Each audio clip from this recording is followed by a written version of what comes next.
We're going to get started on the news. We're going to start off with the Epstein stuff, and then we'll talk about the Golden Arches and the Golden Age. Olivia Reingold is back at it with no shame, all this good stuff. And no, my mouse suit hasn't arrived yet. I'm going to get it tomorrow in Shenzhen. Capitol Hill for the survivors of Jeffrey Epstein's abuse. The House and the Senate passed a bill to force the Justice Department to release its files on him. Now, this comes after months of opposition from the president and the GOP leadership, and after years and years of lobbying from Epstein's accusers. Some of them held a very emotional news conference outside the Capitol before the vote. Caitlin Huey Burns is on Capitol Hill with the latest. Caitlin, good morning. It was quite a day yesterday. Oh, good morning, Gail. Well, this is something we hardly ever see up here on Capitol Hill. Nearly every member of Congress agreed to support a measure that Republican leadership never wanted to take up in the first place. And it was an emotional scene for survivors of Epstein's abuse who were inside the House chamber to witness a vote months in the making. In the House, it was nearly unanimous. By a 427-to-1 vote, lawmakers approved a measure requiring the Justice Department to release its files related to convicted sex offender Jeffrey Epstein, all while survivors of his abuse looked on. We did it! And just hours later, it sailed through the Senate without objection. The Senate has now passed the Epstein bill. The moment marked the end of months-long drama on Capitol Hill. We've registered our concerns. We stated our opposition as long as possible, but we're also for maximum transparency. Now, Trump has said he would sign the bill, but he's called the Epstein controversy a distraction. You just keep going on the Epstein files. And what the Epstein is a Democrat hoax. The House Oversight Committee has separately released troves of documents from the Epstein estate, which include an email from 2019 where Epstein wrote that Trump knew about the girls, a claim Trump has denied repeatedly. Kentucky Republican Thomas Massie led the bipartisan effort to force the House vote. Are you concerned that the president may not release everything, even if this is signed into law? Well, it's not up to him. Like the FBI director, the DOJ, Pam Bondi, they would be criminally liable. This is why we climbed the steep hill, which is to get the bill passed in the House, the Senate, and to present it to the president for his signature so that it would have the force of law. The survivors at the heart of this case say their push for transparency is nonpartisan. While we are grateful for our allies in Congress on both sides, we've realized something. This fight belongs to us. Now, the Justice Department, once this is signed into law, has 30 days to make these files public. But the president has asked the DOJ to investigate potential ties between some high-profile Democrats and Epstein, which some lawmakers fear could potentially limit what is released. Gail? Caitlin, thank you very much. Well, we're going to begin this hour with the congressional vote to force the release of government files on the convicted sex offender Jeffrey Epstein. That vote almost unanimous despite months of opposition by many Republicans, among them President Trump. The bill now heads to President Trump's desk. For more on this, how it happened and how it went down, we're joined by our chief Washington analyst, Robert Costa. Bob, good morning. Thank you for being here. When you think about the campaign and then the White House, President Trump was in favor of releasing the files, then he appeared to be against it, called it a Democratic hoax. Where's his head now? What are you hearing from inside the White House about how he's reacting to all this? Good to be with you, Tony. Based on my conversations with people close to President Trump and in a visit to Capitol Hill, it's evident everyone in this administration and Republicans in Congress, they want to move on. Now, there are Republicans like Congressman Thomas Massie, Representative Marjorie Taylor Greene, who want to keep digging into this. But for Republicans, they're feeling a bit of alarm, not so much about the Epstein files, but about not talking about the economy enough ahead of the midterm elections next year. So this apparent split within MAGA world, what impact do you think this could have, or lingering impact politically on the president? It's lingering because this is now going to lead to document after document potentially being released. And the administration will get scrutiny about whether there's enough out there about Ghislaine Maxwell and so many other characters that are related to this case in some way. So the questions will continue. Lawmakers expect that inside the Republican Party. At the same time, they feel like they can try to move on now that this has been addressed legislatively. You know, Bob, some lawmakers have expressed concern that this document release will not be all that revealing because the White House will be able to redact or withhold some material saying there are ongoing investigations. What are you hearing on that front? What I'm hearing is so many Democrats, should the House Democrats win power in 2026, are going to come back to this issue in 2027, 2028, should they win power in the midterm elections, because there's a real belief among Democrats on Capitol Hill that this Justice Department is too close to President Trump and just won't do enough in terms of disclosure. Republicans have faith in the Attorney General, Pam Bondi, but even some of them privately say this DOJ so close to the president, and they do wonder about the extent of what will be released. Bob, thank you very much. Well, the Crown Prince has long been isolated, but President Trump is welcoming him here with open arms, even praising his human... They didn't do it under Biden. Be for fucking real. Julie K. Brown's take on this is actually interesting. At first, I didn't understand it, but Julie K. Brown was saying that the reason why... I think it's a bit cope, but she was saying that, like, the reason why this wasn't as big as an issue in terms of, like, the files being released is because no one made a big fuss about it, for sure. But also, under the Biden administration, Ghislaine Maxwell was actually being investigated. Quick clip of your fadeaway. Oh, let's go. See, this is what I'm talking about. Give me something good. Just one brief moment of goodness. All right. That's what I'm talking about. There you go. Please don't be bait. No, it wasn't bait. It's real. Is this AI? Yeah. Bro got slippery hands. No knee bands, more power. No knee bands is worse. Ghislaine was found guilty in January 2022. It's major cope to cover up for feckless Democrats. No, I agree. I think Democrats could have sincerely talked about this stuff leading up to the election. I talked about this stuff leading up to the election. I kept repeating that, like, Donald Trump is actually linked to Jeffrey Epstein. If you remember, the Michael Wolff stuff came out right before the election, and the Democrats, not even for a brief moment, utilized it. And I think the reason why they did not utilize it was because of Bill Clinton.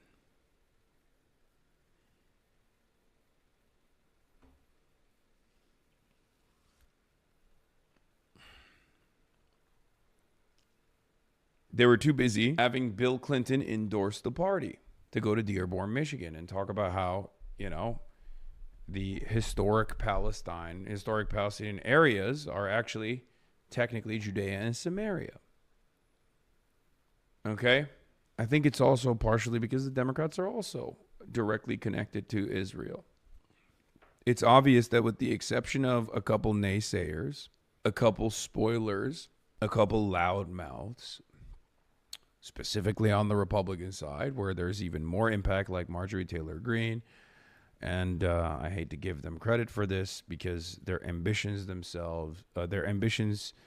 are probably not so clean, but Marjorie Taylor Greene, Thomas Massey, like with the exception of a couple Republicans, like and a couple Democrats, most people don't want to touch it. Democrats don't want to touch Israel. Jeffrey Epstein is also connected to not only Israel, but also connected to a lot of incredibly powerful donors. Part of the reason why I always say I don't think we're going to actually see the full thing is for that reason. I don't think we'll ever see how deep that well goes, Carl says the files were cleaned because of Trump. I can totally see that happening. I believe it. Thomas Massey says on the floor of Congress, I just spoke on the floor before the imminent House vote on the release of the Epstein files. We must deliver justice for the victims. He's trying to categorize the pedophiles as victims. He's saying, we don't embarrass the people that went to the rape island.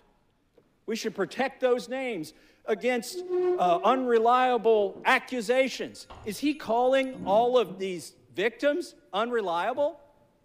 They've testified to the FBI. The FBI has these names in their possession. I asked the FBI director in a hearing, have you looked at the documents? No, he trusts everybody that's been there for decades. That is wrong. Do not let the Senate muck this bill up. And if you're a party to that in the Senate, you are part of this cover-up that we are trying to expose. I am sorry if one of your billionaire donors is going to get embarrassed because he went to Rape Island. That is what they have coming. In fact, they need to be on the other side of bars, a lot of them. Some of them will be embarrassed, but some of them need to go to prison, and the survivors know that. So how will we know if this bill has been successful. We will know when there are men, rich men, in handcuffs being perp walked to the jail. And until then, this is still a cover-up. I urge my Senate colleagues, do not muck up this bill. The president has already said he will sign it. That means he will sign the bill that we have here today. Do not change this bill. He is ready to sign it. Give it to him. Put it on his desk. Let's get justice for these victims. With that, I reserve. I think Thomas Massie, despite his freakish ways, being a Republican, like despite, his freak ass attitudes on other shit, on this issue and on Israel related issues, unironically is one of the best congresspersons. I don't know how, I don't know why. I don't, it's confusing. Like, if you ask Thomas Massie on other shit, trust me, he's crazy. Guns, gender, whatever, right? Wait, what's his opinion on the Palestine issue? Thomas Massie is one of the most aggressive anti-Israel voices in Congress and has been so consistently. So much so that he's almost, I would say he's like one of the leading voices on this. All right, let's see. My goat, my car guy. Thomas Massie is white Palestinian. Wait, what? No, that's Amash. And Thomas Massie has been Justin Amash was a libertarian Republican congressperson who is actually a Christian Palestinian. And even he wasn't as aggro on Palestine as fucking Thomas Massie has been. Even in that case, I regret to inform you, you're not going to get to see the full unredacted Epstein files. It's not going to happen. And here's why. We already know there was a DOJ whistleblower who came out and said, and James O'Keefe has the literal video of it, they said, look, we're purging all of the stuff about Trump and Republicans from the Epstein files and leaving in the stuff about liberals and Democrats. And so they're cleaning up those files. Mark Epstein, Jeffrey Epstein's brother, came out yesterday and said they're cleaning the files. They're purging all the stuff of Trump and Republicans out of there. Even in that case, I regret to inform you, you're not going to get to see the full unredacted Epstein files. It's not going to happen. And here's why. We already know there was a DOJ whistleblower who came out and said, and James O'Keefe has the literal video of it, they said, look, we're purging all of the stuff about Trump and Republicans from the Epstein files and leaving in the stuff about liberals and Democrats.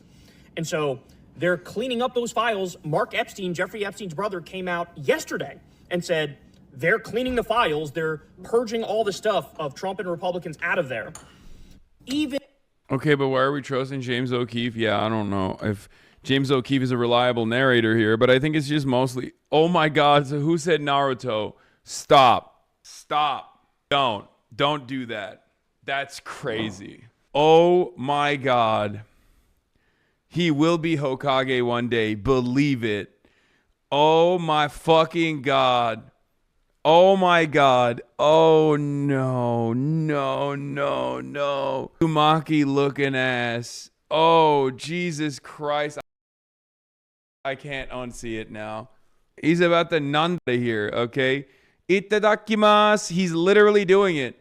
Itadakimasu. Motherfucker about the shadow clone jutsu. Oh no. I paused him because he's about to shadow clone. I don't want you seeing him shadow clone, you know? All right, today I'm going to be trying out Chongqing Southwest University TCO. Okay? Another fan gift. Someone said there's no tobacco products allowed in Hong Kong. Ooh, smells pretty good. Kyle is going to love this. Kyle is the go with absolutely no drip. Yeah, only cigarettes allowed. Wait, Hong Kong is just... Ooh, I might have put too much in here. Fuck. Yeah, apparently they have crazy bureaucracy. So they banned all tobacco. So it's not a problem if we have cigarettes in our bags going into Hong Kong. Here it is. I'm asking because Austin has like 1 million cigarette packs in his bag and in his pockets. So it would be very funny if he got stopped by Hong Kong police because he fucking because he doesn't even smoke, but it would be quite funny. Okay. You already know. Performative. I'm on my fucking performative shit. There it is. Got my hourglass here. Plant your Zins in his case? No, Zins are fine. You can travel anywhere the fuck you want to with the Zins. Zins are not a tobacco product. It's a nicotine product. I am a performative tea drinker, as you guys know. I do not have a tea pet. Do you like the one-party system of China? Do you prefer democracy with multiple parties? I don't care however people fucking get infrastructure. That's what I care. Hey, it's on random tip. Next time you're in the train in China, through the China Rail app, you can order food for the next stop, and it gets delivered to your seat. Try it out. It was the most insane thing when I was there. I know. I did it. It was awesome. Seeing you in China got me on a oolong tea kick. Hadn't had it since I was there in 06. Forgot how good it was. As a tea connoisseur myself, it's nice to see you truly embracing tea culture. I need a tea pet. Until I have a tea pet, I'm not actually fully embracing tea culture. Feel me? Don't forget to wash the tea, dude. Wait, what?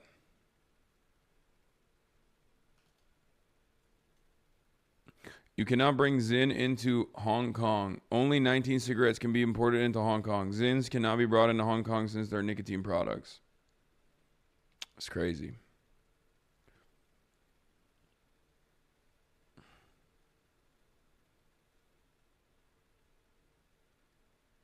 You gotta wash the tea, fam. I didn't wash this tea. I just fucking dumped it.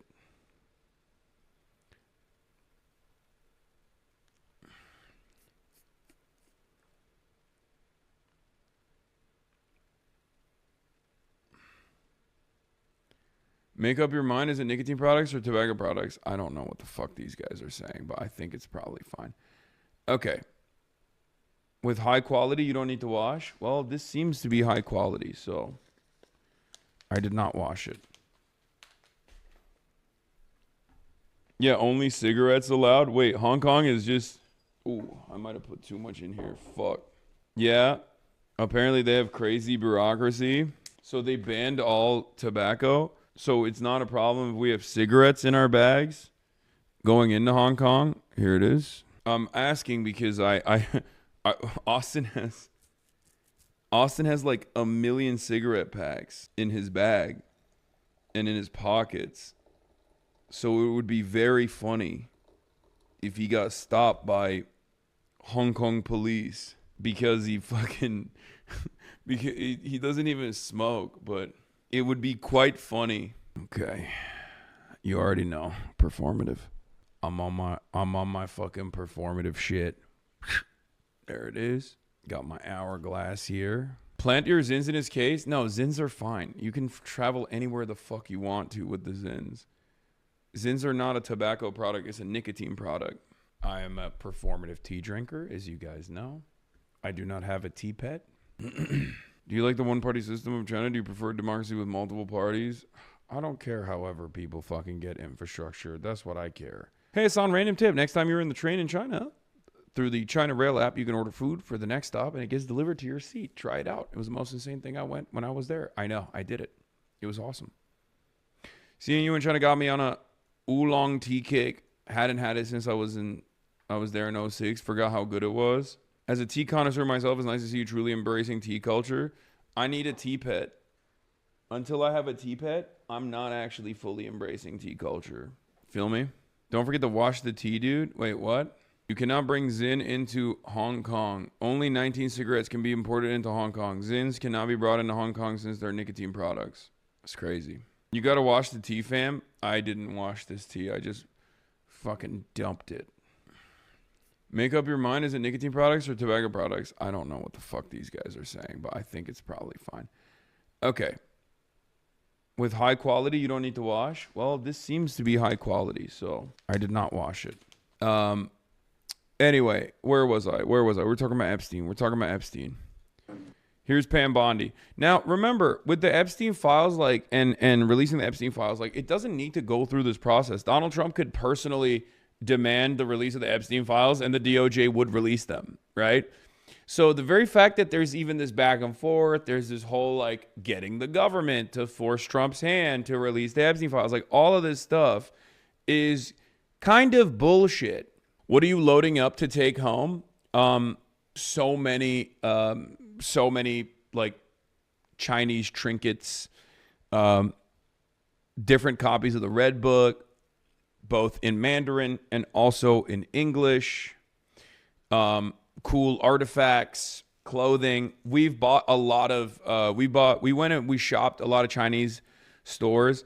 Obviously the shopping is coming to an end as far as Chinese brands goes, because we're going to Hong Kong, and Hong Kong is not very, I think Hong Kong is like very Western. So it'll be like it's going to be like, it's very different is what I've heard.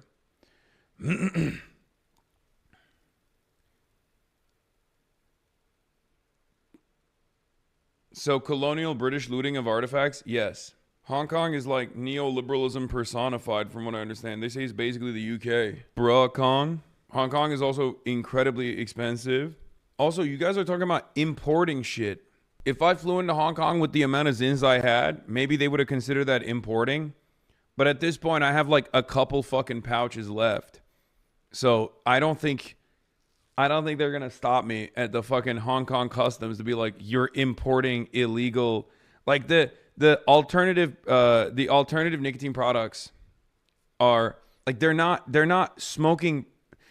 alternative smoking products, chatter. Okay?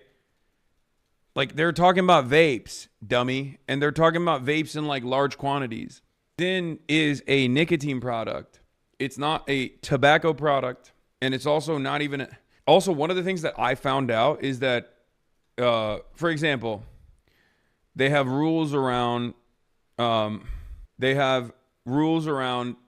what kind of electronic equipment you can bring, right, onto the flight. Except if they don't know what it is, they just let it slide. Like, I have travel safe batteries, but they don't know what those travel safe batteries are even. They don't even see it as a battery. So they don't even fucking search it. Like, they took all of everyone's like personal chargers, like their phone chargers and shit, but they didn't touch any of our big chargers, like the LiveU battery packs. And I think it was because they just didn't know what it is. I brought a lot of snus into Hong Kong without a problem. No, snus is not allowed in Hong Kong because it is prohibited as a form of smokeless tobacco. I'm going to fucking lose my mind. First of all, people probably brought their own snus into Hong Kong. But that's not even the point. Because I'm not even fucking bringing... I don't have snus. Zyn is not a fucking tobacco alternative. Zyn has no tobacco in it. I don't know why you guys are fucking debating me on this. We'll find out. And now motherfuckers are posting... Nicotine is a Part 1 poison under Cap 138. And Part 1 poison can only be sold at a pharmacy under... Fuck.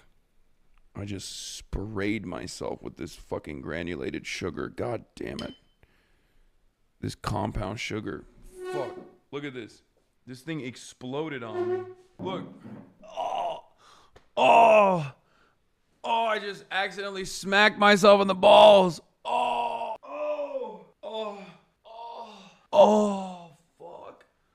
Oh, no. Oh, my God. Oh, that hurts bad. Oh, I fucking flicked my nut.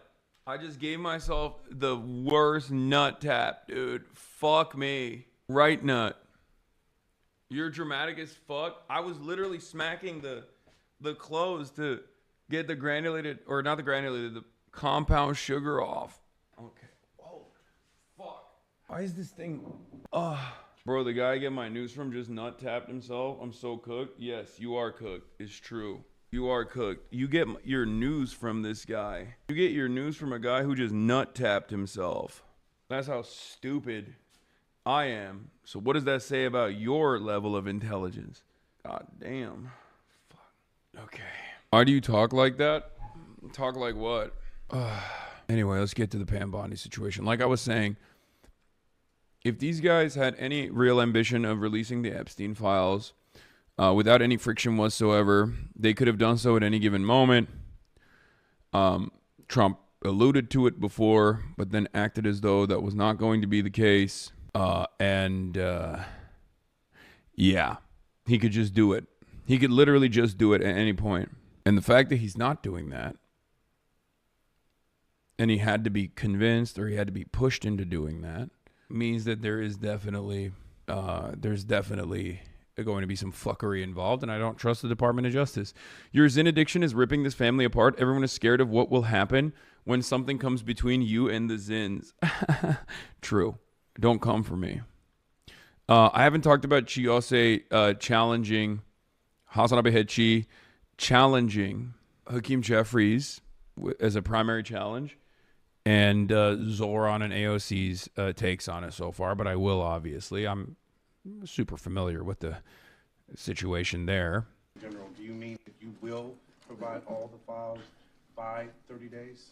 We will follow the law. The law passed both chambers last evening. It has not yet been signed, but we will continue to follow the law, again, while protecting victims, but also providing maximum transparency.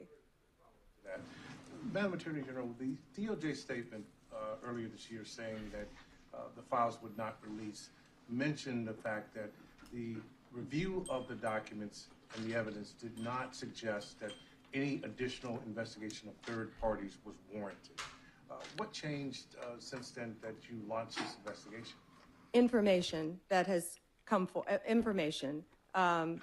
There's information that new information, additional information, and oh my God, bro, they are so bad. They're so bad, but also they're not even trying. Support, bro. You're not a politician with a coalition building obligation. She would be great for Jeffrey's district. Wait, what? Of course I support Chi. What are you talking about? What? Do you think I'm going to be against him trying to primary Hakeem Jeffries?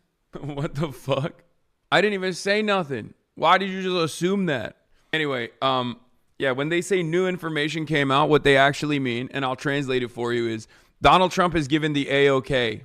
Donald Trump has given the A-OK. And for the record, I was listening to some news coverage on this issue this morning before I got before I went online. And what's really funny about it is that some Republicans are just straightforward. They straight up said, yeah, I was against it. Now Trump wants it out, so I'm for it. Like there are Republican politicians out there who openly will admit to your face that they initially opposed the release of the Epstein files and now are for it, or at least whatever version will be released, is just, oh my fucking God, Jesus Christ. It's just Donald Trump. Was Biden able to release the Epstein files while he was in office? Yes. Yes. There was plenty of time for him to release the Epstein files in the aftermath of the Ghislaine Maxwell investigation's conclusion.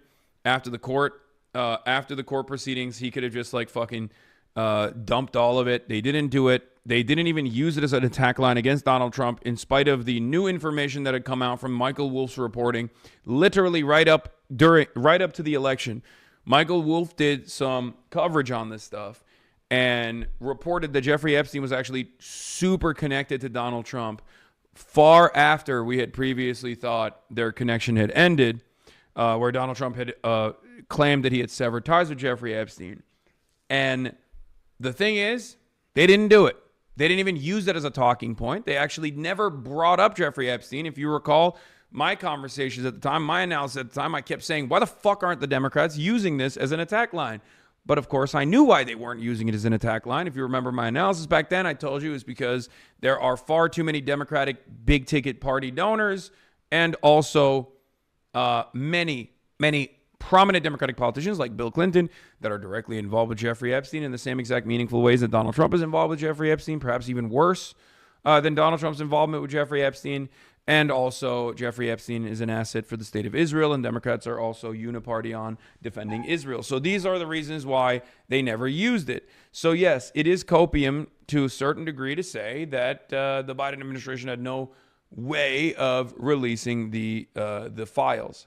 I guess at most you could just say, why didn't the Democrats make a bigger fuss about this? Or I guess the only line of defense is that, well, people weren't making a big deal about the Jeffrey Epstein stuff when Democrats were in charge. And there's some truth to that. And I think that's part of the reason why there's some truth to that. And I think part of the reason why there's some truth to that is because Democrats just did not fucking want to make a big deal about it.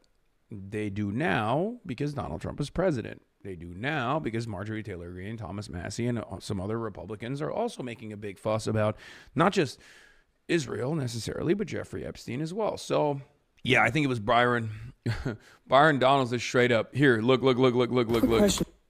Dude, I love how fucking fraudulent these stupid motherfuckers are. God damn it, dude. Look at our politicians, dog. What are we doing?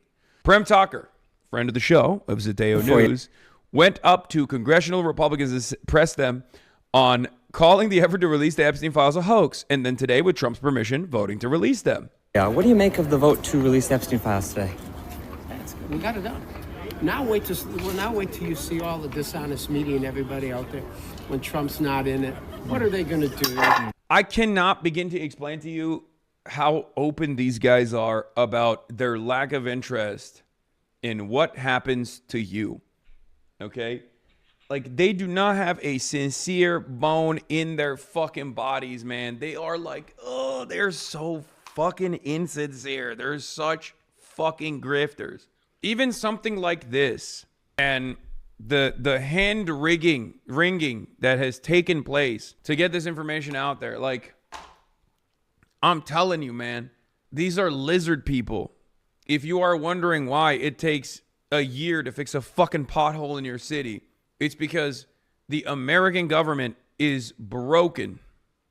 Every institution is primarily compromised and primarily have people like this all the way down to the local positions. It's just all ambitious lizard people, whether it be Jeffrey Epstein, whether it be only offering infrastructure contracts to like their nephews and their friends in a quid pro quo style situation. I'm just saying, generally, this inconsistency that you're going to hear from this fucking dipshit is demonstrated in every aspect of American governance, okay? What are they going to do? They're going to be whining and complaining about something. They're going to be sitting there conspiring now to figure out, well, if we get the House back, how are we going to impeach the man? What are we're going to have to come up with something else. You previously say the records were destroyed. They destroyed the records. And they're going to come up with something. You previously said that you wanted to vote no on the Epstein hoax, and then you flipped. Oh, we all did it. President Trump wants it because it's going to exonerate. It's going to clear him. Yeah. So I think he's put this back on the Democrats now. You know, but you know what? If Trump was in it, Joe Biden would have went after him. He'd have indicted him on something, but he didn't do it because there's nothing there. It's the Trump hoax. What do you make of Trump being mentioned in the latest Trove Epstein files more than anyone else? There's 65,000 pages. Obviously, Epstein did not like Trump too much. He's pretty much in bed with these others. Summers, he's in bed with Clinton. Now, why did Bill and Hillary not want to come up, and we subpoenaed them, not want to come up and testify? Why not? It's a big cover-up. You know what's so interesting about it? It's all the Democrats. The Democrats that are tied to Larry Epstein, to Epstein. It's Epstein, the Democrats. It's not Donald Trump. And you guys keep spinning this. Bro, he ain't even trying. He ain't even good at repeating the talking points. Like, this is half-hearted, you know? Come on, Donald Trump said it's fine. You guys are going to really get owned when you find out that Donald is not even a part of it. Why does this guy look like a baby who is old? Can someone explain to me what's going on with the way this motherfucker looks? Like, why does he look like an old baby? I've never seen someone look like this before. You should not look like this. Yeah, this is what Boss Baby would look like if you filtered it with like the hyper realistic filter, like an AI hyper realism filter. This is what Boss Baby would look like. I am an old baby and your rhetoric is deeply offensive. Well, you kind of deserve it. Reverse Boss Baby. He just looks like a baby, but also old. Anyway. Why do you do that? I said last night to CNN, I said, you guys owe him an apology. You're going to owe Donald Trump an apology for what you guys have done. I put out a post about the Epstein files. I got 12 million. I thought Maxwell's case was in open appeals until October of this year, until SCOTUS denied her appeal. Is that not why the files cannot be released? I mean, look, dude, if there's a will, there's a way, baby. You feel me? Sure. I guess maybe that's the legal reason. I don't know. I'm not a lawyer. But what I do know is, especially after this Trump administration, this tenure, you can just kind of do whatever you fucking want if you are the president. Okay? You can kind of do whatever you want if you're the president. Joe Biden, of course, did not want to do anything. 12 million views. And when you go through the thousands of comments, there are a lot of nut jobs in this country, quite honestly, but they're all calling Donald Trump a pedophile. There's no evidence out there that's going to say Donald Trump was a pedophile. If Donald Trump was a pedophile, he'd have been indicted for something. And previous administrations that despise him. He said, the Epstein angle was the one I expected. If Donald Trump was fucking around with young girls, he probably would have been arrested. Right? Just like my favorite rapper, Drake. He hit the Drake defense. If Donald Trump was a pedophile, he would have been indicted. Oh, really? The quick reversal after that statement is, okay, do you think Bill Clinton is a pedophile? He's unindicted. Because these guys who are complaining that people are calling Donald Trump a pedophile have been calling every Democrat not just a pedophile, but like a vampire pedophile. You know? Too famous for the shit you suggested. Yep. Pretty good tea, by the way. Kind of almost tastes like Fruit Loops. The Chongqing Southwest University Tea Co. Logs, please. Honestly, maybe half copium, but I am willing to bet they will release the files after heavy modifications, but due to the incompetence, they will include something that will incriminate Donnie. Oh, I totally can see that. Yes. I can absolutely see that. The incompetence aspect, I mean. I think that they will release like the most redacted files of all time, but considering how this administration has prioritized loyalty over competence every step of the way, they've actually ended up stepping on rakes, and they will probably do so in this as well. I've been saying that.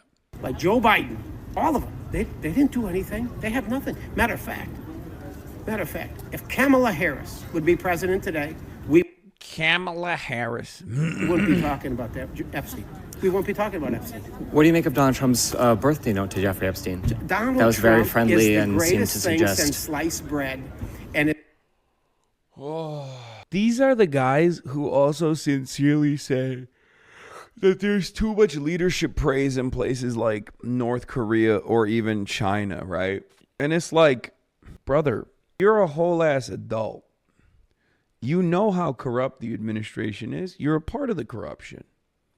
And you can just sit there and fucking say that out loud. It blows my fucking mind. He said, okay, dick riding needs to stop. Okay, I just want to start there. Someone give me the Van Lathan quote, the one that goes viral every now and then about dick riding. Because this level of dick eating needs to stop. Okay? We have to stop it. We have to stop it. This is too much dick riding. It is causing society to collapse. He is doing tricks on it.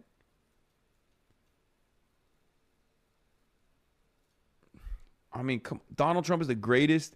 No, not this, bro. Come on. No, the video. This one.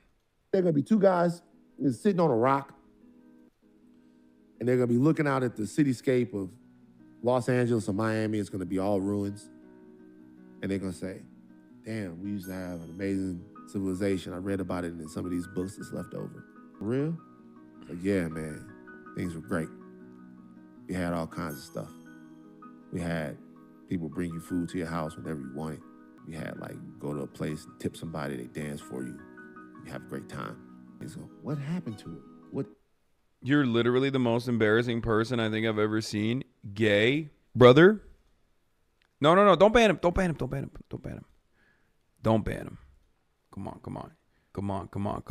Come on.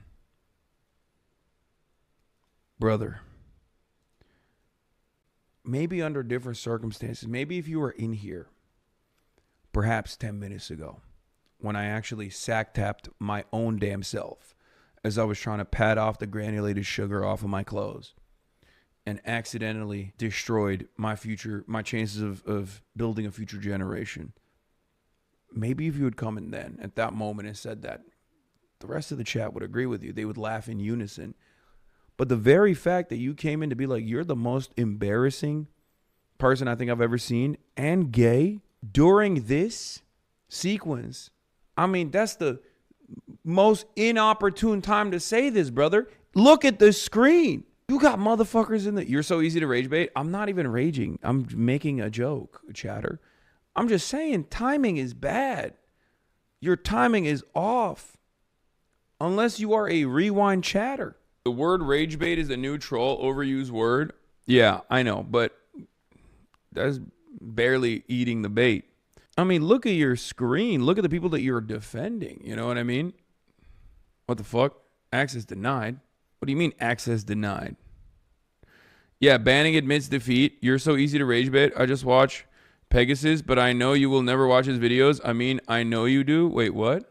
Yeah, Banning admits defeat. Oh, God. People that say Banning admits defeat are some of the lowest fucking...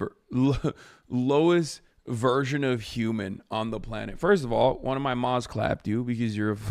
one of my mods instantly clapped you. I unbanned you. Okay? And I'm glad I did.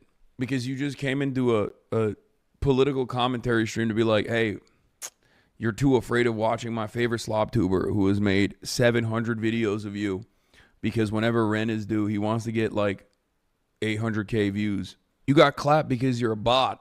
If your knowledge of the world, if your understanding of politics comes from watching slop tubers, I'm going to keep it real with you. You're not going to make it. You're going to keep moving around this world, confused at all points, being like, why are things happening? You're like Play-Doh. Your brain is mush, malleable, easy to form. Let me unlock your consciousness, chatter. Sadly, you get too emotional for political streaming. Okay, go promote more terrorism. It's so easy, though. Such an easy bag. I fucking does. You can't take any criticism. I think if this is your criticism, you and I have a very different understanding of criticism. Perhaps you and I might have a disagreement, but that's not criticism. You and I can have a disagreement on maybe comprehending why people choose to resist militarily against illegal and unjust occupation, but you just immediately default to, oh, you're promoting terrorism. You're promoting Israel as the greatest terrorist there is in the region. Far worse than Hezbollah or Hamas or any number of different militant groups. Also, you started the conversation by saying you're gay. I don't think that's criticism either. Bro in YouTube suburbia saying bag. You came in saying I'm gay and that I promote terrorism. And then you were like, wow, you really can't take criticism. I really hope for your own sake that you are actually just simply 14. Yeah, you sound way too emotional right now. I know. My emotions are flowing through me.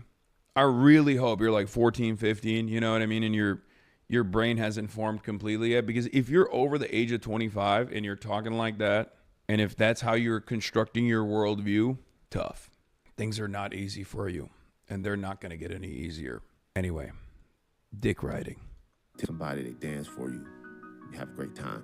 And so, what happened to it? What ended this great civilization? The guy's going to look up in the sky and he's going to go, dick riding. We just couldn't get off a nigga's dick. We just hopped on everybody's dick, lost all of our objectivity, lost all of our critical thinking skills, and we just went with what was popular and what the next nigga said. And we rode dick into oblivion. I'm trying to stop that. Stop dick riding. It's okay. He's right. Stop it. Stop dick riding. Get the information, use the information, and then, look, we all been guilty of it. Some people, hey, Van, you be the first. Stop. Everybody. No dick. Higher learning is a no dick riding zone. Is it like, stop dick riding. He's right. Hassan's been going to therapy. He sounds grounded. No, man. I've just been touching grass and touching pavement. I've been going outside. I'm in China, having the time of my life. Anyway, we got here because this man had the audacity to say such a thing. Is the greatest thing since sliced bread, and is why we continue to win. I'm going to run it again. What do you make of Donald Trump's birthday note to Jeffrey Epstein? Donald that was Trump very friendly is the and seemed to greatest thing suggest. since sliced bread, and is while we continue to win, there's going to be smoke. There's going to be smoke and fight, and you're going to spin the truth. You're going to tell downright lies. Is the note a lie? Lies Is the birthday note a lie? about Donald Trump, and it's shameful. Is the birthday note a lie? Some of you guys should get counseling. You need help. Wait, was the birthday note a lie? You should get counseling. Was the birthday note a lie? I believe if you probably got some help. Yeah, he's right. You suck. You're right. Donald Trump is the greatest thing since sliced bread. Health insurance. I mean, we got to fix the health insurance, but there's probably some provisions in that health insurance that you guys could get some therapy. You guys need therapy. Go talk to a therapist. What do you mean? Was the birthday note a lie? Was the birthday note a lie? From an average viewer, you look the happiest you've been in a while. I am. With the exception of like the first 25 minutes when I start the broadcast at 5 a.m. and people are yelling at me and I have no capacity to deal with it appropriately. And I just freak out and start yelling back. I'm pretty fucking happy here. Bro's going reverse cowgirl on it. He is blowing bubbles. He's blowing bubbles on it.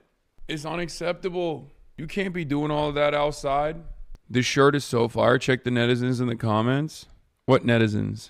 Hi, Will. I'm a viewer from China. After watching your live streams these days, I find you a really warm and kind person. You always give suggestions to care about others during the live streams, which many viewers have noticed and praise you for in the comments. Hope you enjoy your trip to China, and I also hope you can visit more cities and even villages with unique scenery next time. I think you'll like them too. Shishi Lauber. This is going to be so fun when they jump ship. I'm praying for it. I don't think they will. How much do you think a trip to China of 2 weeks for an average worker could cost? I think the most expensive part about a trip to China is the ticket. Once you're in China, everything is cheap. We eat so much. If you eat mostly Chinese, like if you eat local food here, like a fat meal is like $7. A fat meal for like 4 people is like $7. Flight is really expensive. Getting here is really expensive. Everything else afterwards is not. Hotels are pretty cheap, unless you do what we're doing and get like a luxury hotel and a suite and stuff. Hotels are pretty affordable too. Everything is very, very affordable. How much did the KFC cost? I don't know. I guess I can look it up on my Alipay, but I'll swim. Okay, good luck. I don't know. You're spending $2,000 on clothes. What? Oh my God. The chatter's doing a callback. Isn't this everywhere that's not Europe? Like South America is the same as well as Africa and most of Asia? Yeah, pretty much. Pretty much everywhere you go. Your LA pricing is showing. Wait, what? My LA pricing is showing. Guys, China is notoriously affordable. What are we talking about? Like, no, it's not even the currency exchange rate. It's just like straight up. Things are just cheaper here. What the fuck? How are you fucking arguing with me on this? I don't understand. And not totally true. I've been there 2 times and am American. Affordable for Americans. Yeah, I'm answering from the perspective of an American. An 80 USD hotel in China is cheap for Americans, but not for Chinese people. Dog, do you think there was a dude from Guangdong province asking me about how affordable a trip to China is? Do you think motherfuckers were like, hey, I'm actually in Chongqing right now. How affordable is a trip to China? No, it's a fucking Westerner asking. It's an American asking me how affordable it is. How do you put up with this shit for real? We're cutting this out of woke too, ain't we? No, that chatter wasn't even being woke too. He was just trying to be annoying. These chatters are clueless. Japanese society has a currency collapse problem, which is why exchange rates are so good for Americans while economic conditions are not so good. China is an entirely different story where they have truly abundant production. So across the board, the prices in general are just hyper affordable. Yes. Like I'm not speaking on the hotels for the average Chinese person, but food in general is affordable for the average Chinese person, as well as hyper affordable and super cheap for Westerners. Is chat just trying to gaslight before Hasanabi wakes up? Yes. Abundance mentioned. I mean, China is low-key the most abundant country on the planet. Hassan, where is your dog hat? Not with me in China. Wow, you really love it when they disregard IMF laws, huh? Wow, Hassan, your LA is showing you're American. I thought this was a white Chinese stream. It's all that dang currency manipulation. Wow, you really love it when they disregard IMF laws. I actually do unironically love it when countries disregard the IMF. Yes, I do. You're right. I do actually like it. If this is what you get when you disregard the IMF, then yeah, great. It's proof that that works. I saw a video they had a price war on lattes. Since then, most of them are 9.99 yuan. Less than $2 is truly cheap there. Yeah. The cheapest bowl of noodle I had was 50 cents in China. Insanely cheap. Also, I had a 15 cent mapo tofu with free rice refill. It was in Fuzhou. Be honest, you had KFC in China more than you have in total in America? Yes. The White House has just called a lid, meaning there are no more public events expected, with no word on whether President Trump signed the Epstein bill today. Interesting.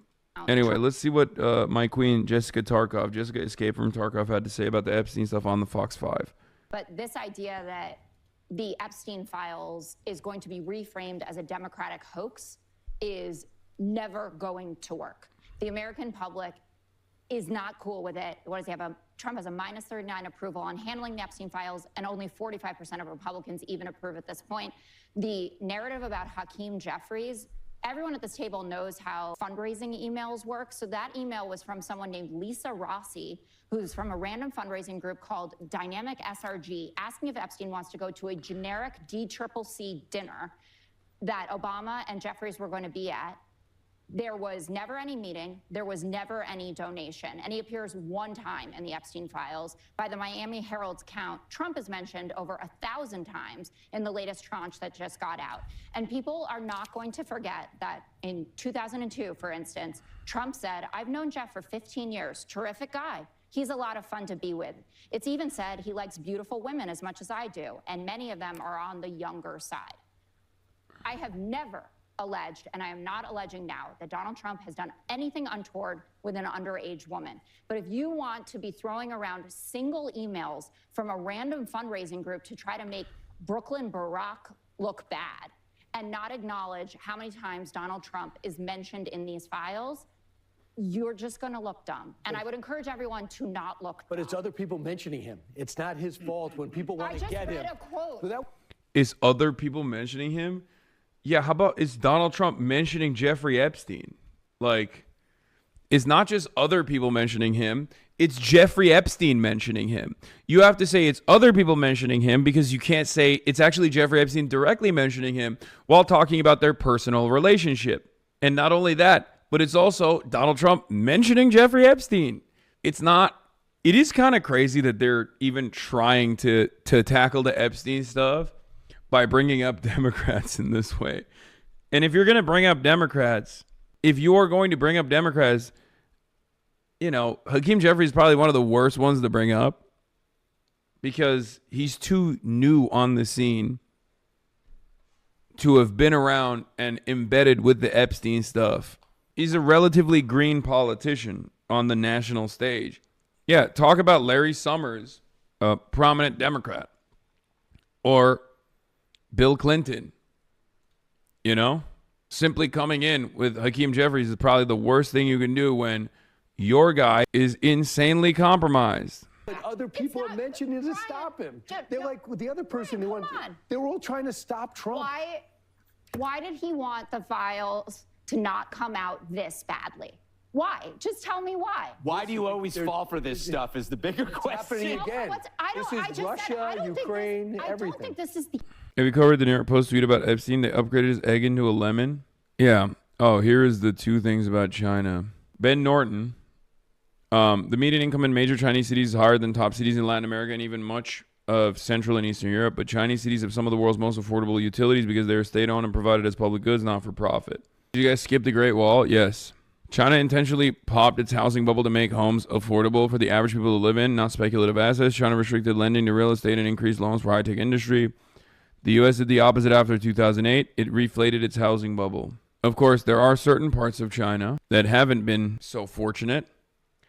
And I am, of course, talking about Hong Kong, which is where we're going later today. Anyway, little did she know the new information was among the files on her desk. Yeah. Nicki Minaj was at the UN. Are you flying? Yeah. This guy, Joshua Reed, hates me, but let's see this clip. The Republicans are also in a messaging crisis. It's not just Jeffrey Epstein. Turn on the noise gate, please. It's on. The noise gate is on. Unfortunately, while it is on, it's not working. I don't know why. Like, it's off right now. Noise gate is off right now. And it's on right now. and you can still hear it. So it's not working, unfortunately. I heard they can build a wall with all the bricks. Is the plugin set to bypass mode? No, I don't know what it is. It just happens. It's fine. Noise gate is overrated. I like hearing the ambient sounds. Good. What is this guy saying? Bring up Larry Summers. Larry Summers is a Chinese spy. What's your opinion on Xi saying Xi Jinping's ideological opposition to expansive social welfare policies he believes create lazy people and encourage laziness? I'm not familiar, but that is very American. It's a very American attitude to have. But also, the reason why I won't address his opposition to welfare is because I'm unfamiliar with his opposition to welfare. But welfare can mean a million different things. Do you mean direct payments for people who are not working? Or do you mean disability payments? Do you mean retirement funds? Do you mean pregnancy leave, for example? Like, there was a person I was talking to that said that in China they have maternity pay. Like, when you're on maternity leave, you get paid. It's actually a tiny number. It's like a tiny monthly payment. It's not super consequential. But even then, the very fact that they even have maternity leave and maternity payment itself automatically puts it in a much better, automatically puts like Chinese welfare in a much better place than American welfare. Do you see what I mean? Because we don't even have, we don't even have federally regulated, federally mandated maternity leave in the country, let alone payments on top of that.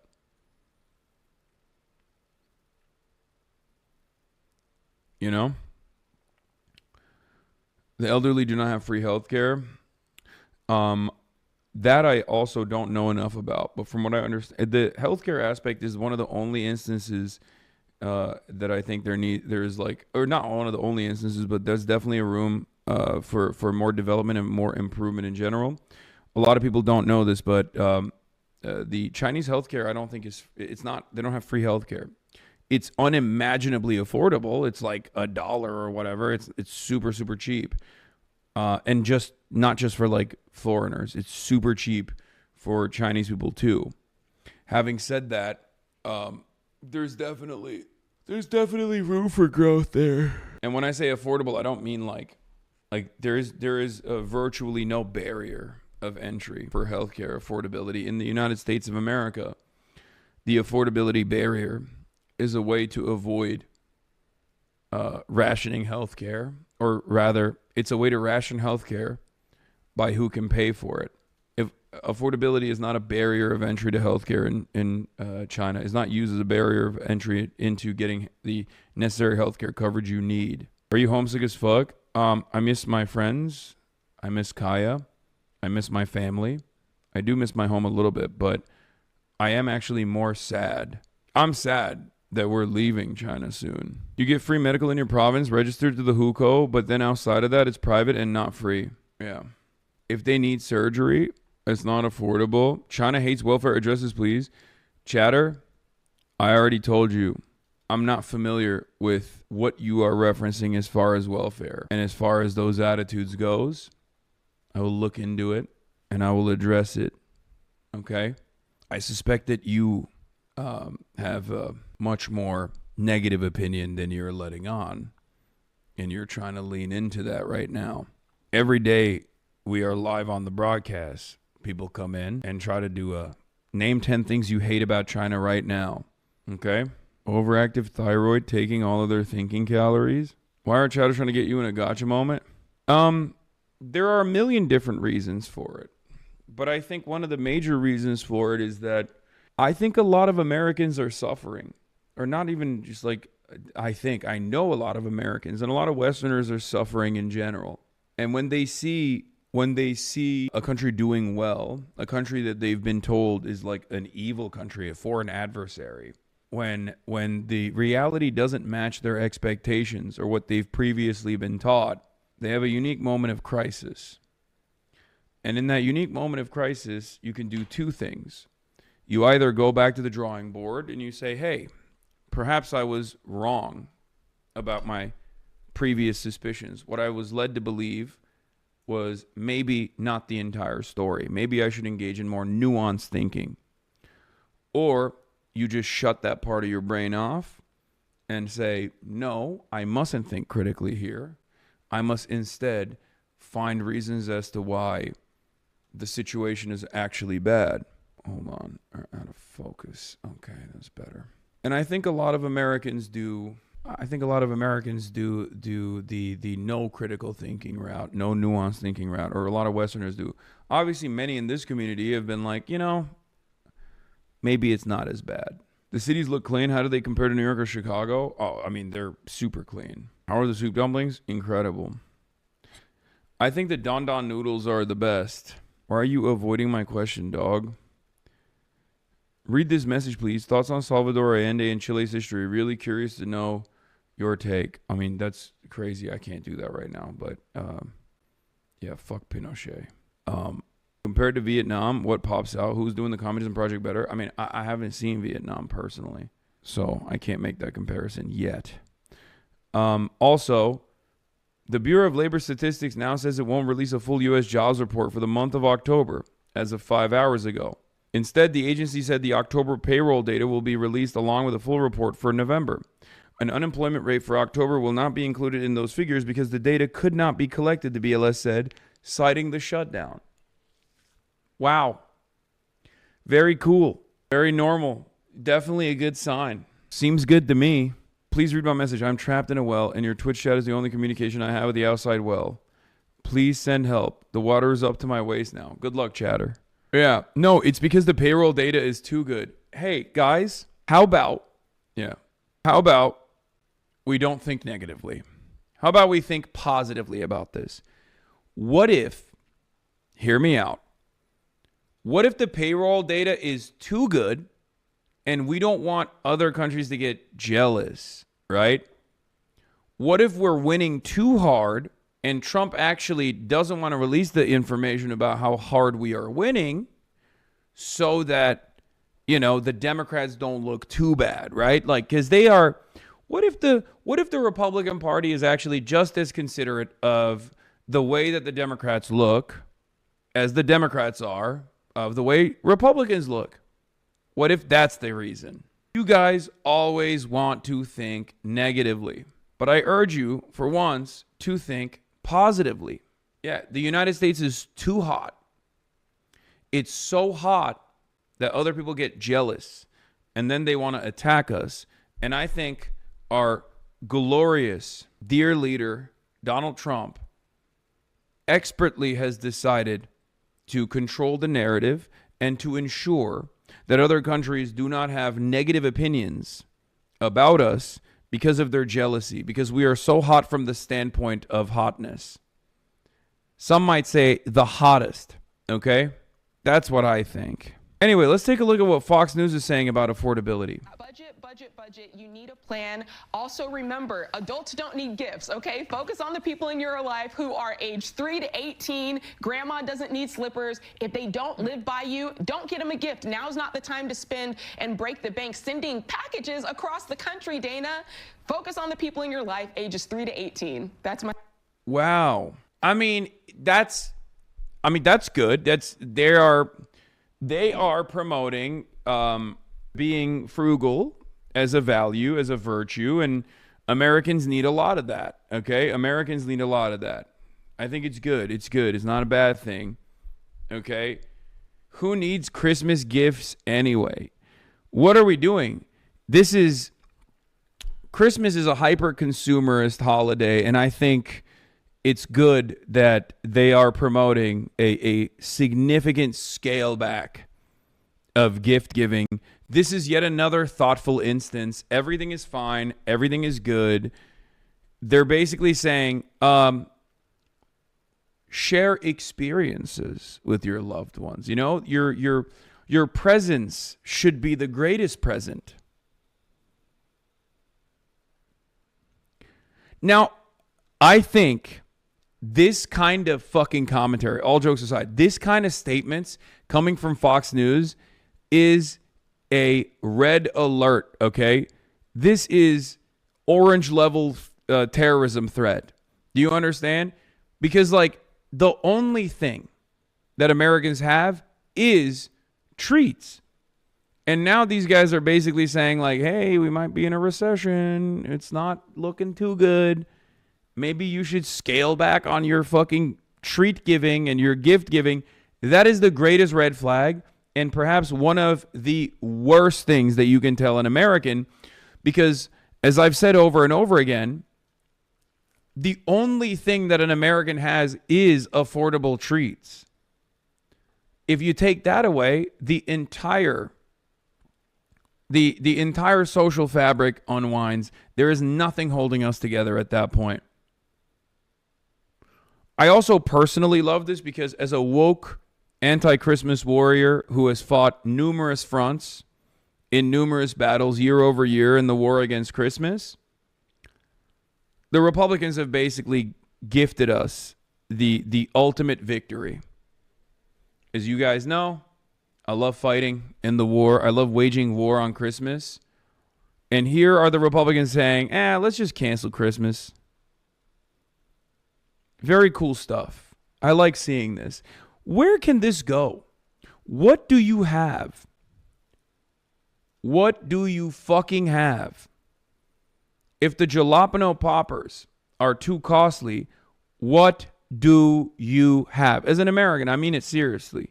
What do we have if we don't have affordable health care, let alone free health care, and we don't have affordable housing?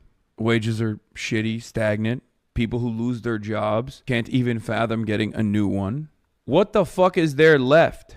What is there left other than being able to take on debt to purchase Domino's pizza on your applications, on your Uber Eats? Someone send me that again. I need to see it again. The Chinese netizen eating Coca-Cola, drinking Coca-Cola. We need to rewatch that. Defaulted on my burger loan. Here it is. Breaking news from the United States of Israel. Donald Trump forced a Coca-Cola company to use real sugar in Coca-Cola. Meanwhile, China built another 7,000 new bridges. I heard it from Hasanabi. He's traveling in China right now. But I mean, who cares about the fucking bridges? It's so boring. The great people in the United States of Israel, after they paying a lot of tax, when they're hungry, they can just drink a bottle of Coca-Cola and watch Netflix. That is democracy. That's how fancy it is. You know, that's capitalism. When you compare to capitalism, compare to democracy, China just look like an old nerd. Oh my God, so boring bridges. I hate China. Breaking news from the United States of Israel. Donald Trump forced a Coca-Cola. I agree. Seconded. This is a patriotic Chinese man who knows the complete dominance that the United States offers, okay? That's right. I'm glad that there's someone who understands. I'm glad that there's someone who understands that bridges are lame, boring, shitty, connecting people. Ugh, what are you going to do? Commerce? Who gives a shit? Okay? By the way, I'm not going to talk about this right now, but maybe when I come back, I will get into this a little bit further. But my Hao Peking character, the Chinese conservative, anti-woke conservative character, is actually unironically a real archetype here. And I found it out, and I found that out. And there is definitely, due to, just know that actually is a more real character than I previously thought existed in China. Like, you know how I have the Hank Pecker character, and sometimes I'll do like a Hank Pecker but Chinese, like someone who complains about like the government caring too much about minority groups in China. That's a real thing. No, I didn't Ryan Ruth it into existence. That actually is something that existed, and I did not know. I did not know that was the case. They deadass think schools are making kids gay and piss on cat litter. No. That's not even what I'm talking about. Chinese netizens who are like brain rotted from right-wing Americans who think that like American school make you gay. That's not what I'm talking about. I'm talking about straight up internally in like internal Chinese politics. There are unironically people who sometimes complain about the government taking a protective stance. There are unironically some Chinese people who are somewhat critical about the government taking a protective stance against the minority groups, which I will say contributes to the hog universality principle. Yes, my mother-in-law. No, it's so funny. I didn't realize that existed, but it does. It turns out hog universality is real. No, I don't mean like the fucking Shen Yun guys. I'm talking, is coffee good in China? Coffee is excellent in China. Massive coffee culture here. Also, for the record, I mean, I briefly brought this up in the Chengdu Panda place, but China and America, as far as their like similarities goes, Chinese people and American people have a lot of fucking similarities. And I don't think either side would acknowledge that or even appreciate me saying this, but I mean this in a nice way. But as far as like, they're a pretty small minority, but yeah, I told you back when you first made up the character that it was a real thing. Yeah. L. Piker? No, I'm serious. Like, whether it be the cities having, the cities are all obviously full of public transit, but like there's still a shit ton of car reliance within the infrastructure itself, something that I brought up. And it's also a proclivity towards consumption that Americans have as well. I'm telling you, Chinese people and American people share a lot of similarities. They are significantly closer in their cultural attitudes than you would think. Not even a joke. There was no coffee culture in China 10 years ago. Everything was about tea. No, because Chinese people are very they're Ameriboos like I am, you know? So I understand that. Like they look to American culture as a positive. Like the anti-American commentary is like a relatively new phenomenon from what I understand in China, as far as like not having a lot of reverence and respect for American brands and institutions is a relatively new thing. And I think it's partially because of China's rise as a recognized global hegemon. It's like the last decade attitude shift. But overall, throughout the history of the PRC, I think that Chinese people have always looked to the United States of America with great respect and also with great reverence and also with a lot of want. And the similarities are pretty obvious. I mean, you look at the Chengdu Panda conservation area, and there's a fucking movie theater. They're doing America better than us, is what I'm saying. Like, you go to the zoo in America, and there's a Starbucks in the zoo. There's a KFC, a McDonald's in the zoo. There's like a million different restaurants in the zoo. That's the most American shit I ever seen. I don't know. I can't like explain my thoughts as well, but there is a lot of there are a lot of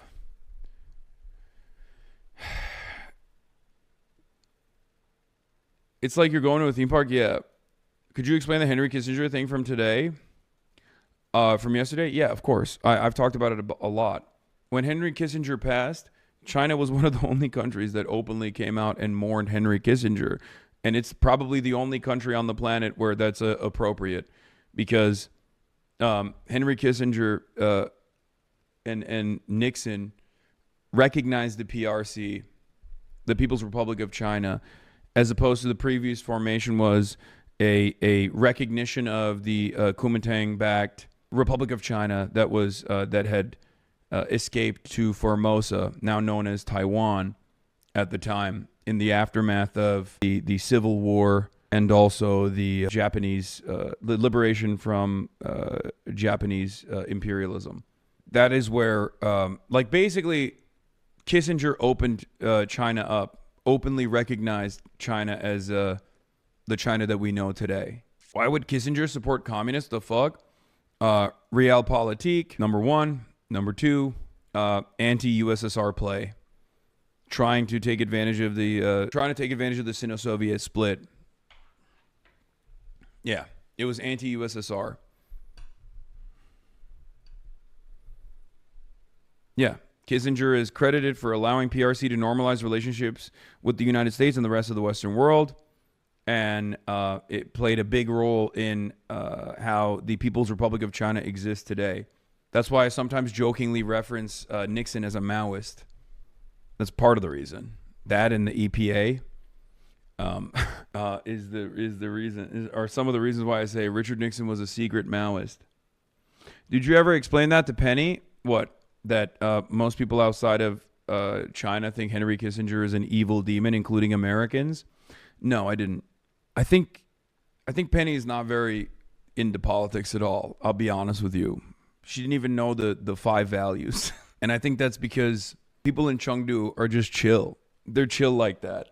That has also been a really interesting thing, though. Like, every fucking province and every major city is entirely different. Like, they have, like, it almost feels like the difference between Chicago and New York is less significant than the difference between Chengdu and Chongqing. Okay?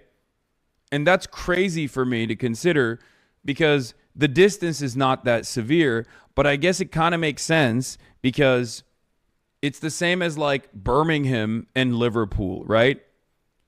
England is a much tinier nation overall than China, and yet there are ginormous differences and differences in dialect and differences in cultural attitude in different parts of England. You change zip codes and you barely can understand one another, right? And I think that comes from the fact that people have lived there for a very long time, right? And there is a long history. And I think it's the same with China. Because it's been around for fucking thousands of years in some way, shape, or form, there is a lot of culture that has been built on top of the places that now exist. And it's really interesting to see that in a much larger country, and then compare that to a large country like the United States of America that was developed in an incredibly short period of time, as opposed to a place like China. They also used to be different countries that, by their power, that spoke different languages. Yeah, but like, think about it. That's what I found it so fascinating that we would go to Chongqing and they would tell me like there's an entirely different language. In Chengdu, there is an entirely different language that, you know, it's not just even a dialect. There's like almost an entirely separate language in all of these places. And it's crazy to consider because they're not that far from one another. They were under the same provincial government until recently, right? And proximity-wise, distance-wise, they're not that far from one another. Shanghai has its own language too, yeah. Cantonese will be slightly different from Mandarin, yep. Majority colonist population versus native population in the U.S. versus England and China, exactly. That's a major reason, for sure. A settler colonial nation, like a nation that was developed as a settler colony, is going to have more uniformity in comparison to a country that is, that became a nation state after, you know, hundreds, if not thousands of years of you know, monarchic reign, feudalism, all that stuff. So tracing your ancestral lineage back to thousands of fucking years in the same goddamn city or in the same province, you obviously develop your own unique version of your own unique language, your own unique history, your own unique mythology, something that Americans can't necessarily do because America's a settler colony. It's the same with Australia, right? It's a lot more uniform in places like the United States of America. But I think that's also part of the reason why, and it could be a benefit, I would say, that's also part of the reason why, like, America is so open towards migration. Like, I think integration into America and American culture is far easier than a place like Japan or even a place like China. It's far more diverse in the way that we understand it, diverse in terms of like ethnicity and nationalities. Because China is obviously also very diverse, but it's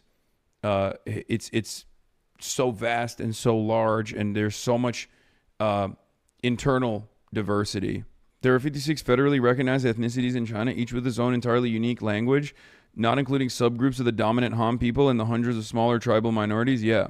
2,800 years ago, emperor united the writing system and measurements. That's why we recognize him as the original emperor. Chinese have been moving around Southeast Asia for a long time, too. Indonesia has a big ethnic Chinese population. Yeah, of course, that too. Hong Kong liberals will defend the 20 years of social democratic policy without knowing it's part of socialism. I mean, in this regard, America is the outlier, bro. France is the size of Oregon and Washington. In most places in the world, you can't drive 10 hours and speak the same language. I guess. Yeah, sure. Russia. There are big countries out there, chatter. You know? It's not... America's not the only big country. I mean, I would go so far as to say even Turkey's a big country, you know? Fairly large country. You're looking at it from the perspective of just like Europe. Yes, in comparison to European nation states, America is vast. America is very large. Lots of languages in Russia. No, I know. Wish you had time because you should go to rural China. I think you would love it. People are so genuine and really see how investment, infrastructure, and education have changed people's lives. I know. That's the one aspect. That's the one aspect of China that I didn't get to see too much of, and I wish I could. Turkey's not big, bro. Okay. Well, not so sure about Turkey. No, it's a fairly large country. 100 million population. Almost. Or 90 million. I think it's like 90. I don't know what the fuck the population of Turkey is right now. When I was growing up, it was 80 million, but it's grown exponentially. To be fair, I can't read a map. I was just kidding. South America is a good example. Spanish is the main language in a ton of countries. Yeah. Are we not talking about landmass? No, it's landmass wise, it's pretty big too. Yeah. Turkey also has the largest army in NATO, the second largest army in NATO after the United States of America. Wawa visited a rural minority village, and you can see the investment from the government. They also had a Palestinian flag up. Yeah. Will you be streaming when you land? I might rip a Bilibili stream potentially when we get to Hong Kong. Xinjiang looks very cool from the videos and streams I've seen from there. Should do a trip out there next time. I know it's so far, though. That's why I didn't do it. Did you wish you could have spoken with / interviewed a CPC official on your trip? Yeah, but it is what it is. I thought China was mostly homogenous like Japan with its population. Is that wrong? Like, are you referring to different Chinese cultures or melting pot like the U.S.? Looking at it from the outside, you just think like everyone's Han Chinese, right? It's a big chunk of the Chinese population is referred to as Han Chinese, but even internally within the Han Chinese, city by city, province by province, there are different languages is what I'm saying. Different cultures, different languages. I mean, look at the trip. Look at the trip that we just took from Chongqing to Chengdu, right? Xinjiang is hard to stream maybe? No, it's not.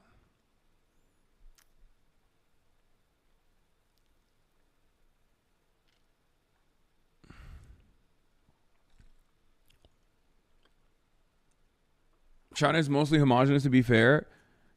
No, but I'm saying that, like, even amongst the Han Chinese, which is what, like 90% of the Chinese population, there's a shit ton of diversity between different provinces and different, like, even amongst the Han Chinese, there's a lot of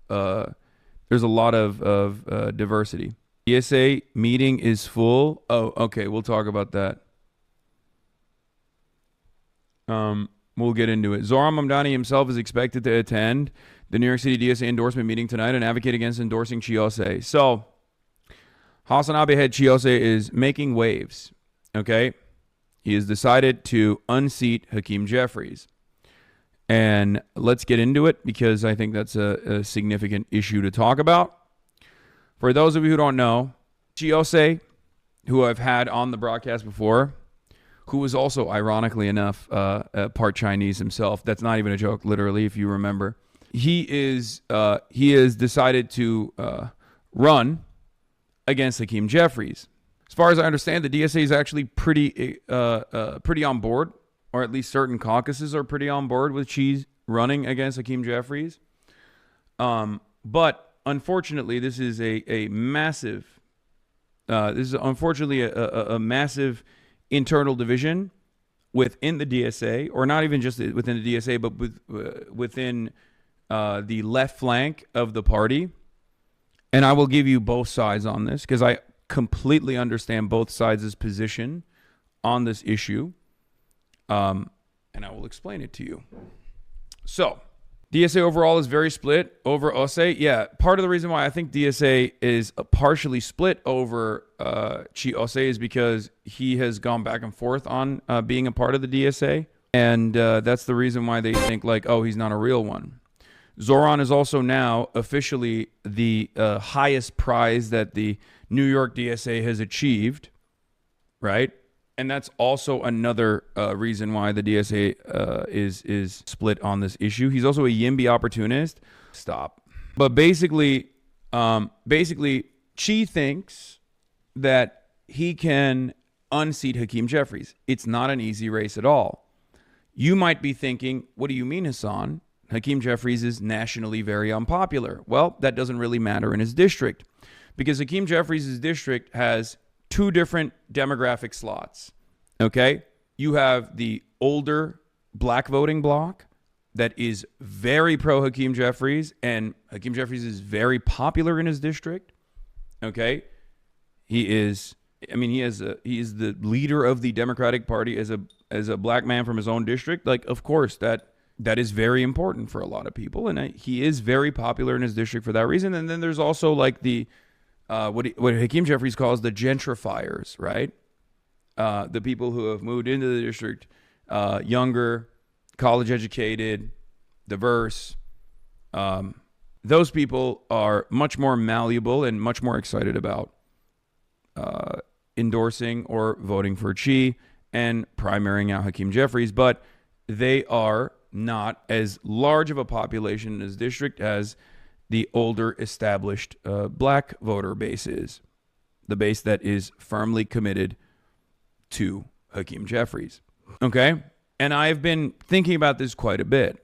As far as Chi's position on this, he says we have to unseat as many establishment Democrats as possible because if we do not do that, they will, no matter what they say and do right now, they will always do everything in their power to rat fuck the left. And he's right. He is absolutely right. Okay? He's not wrong. He is completely correct on this. What? But didn't the Black Committee turn against AIPAC? You are not thinking clearly if you think that like the older black voters don't value Hakeem Jeffries' position within the Democratic Party as someone from their fucking neighborhood to a much higher prioritization, to a much higher degree than like giving a shit about AIPAC. In any case, the reason why there's a tremendous division here is because obviously Zoran Mamdani, AOC, and many others are trying to play it very safe. They don't want to rock the boat for two reasons. One, they don't want to create too much discontent towards the left flank by going after the highest target. Because Hakeem Jeffries is the leader, okay? He is the minority leader in the House of Representatives. He is Nancy Pelosi's replacement in the Democratic Party. It's a if you go after the king, you best not miss moment, right?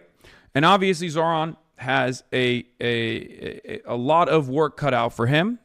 He has a very shitty job that he won resoundingly. And now the hard part will begin in terms of governance, in terms of being a good mayor, in terms of continuing his agenda, delivering on his promises, because he understands that his performance is going to determine whether or not the left flank of the Democratic Party can actually prove that they can deliver on their agenda and be resoundingly popular and potentially take out more and more establishment Democrats and deliver for the people. Okay? Sorry to say this, but you need black progressives to win against Jeffries. Okay, Chiose is black. He's been in the he's not only a Hasanabi head, but he's been on my stream. Okay? That doesn't matter in this situation. So the reason why I think they're worried is twofold. Because a lot of people actually just hear, oh, you shouldn't run because Hakeem Jeffries is going to be vindictive against the left flank and unseat whatever left flank candidates that he can.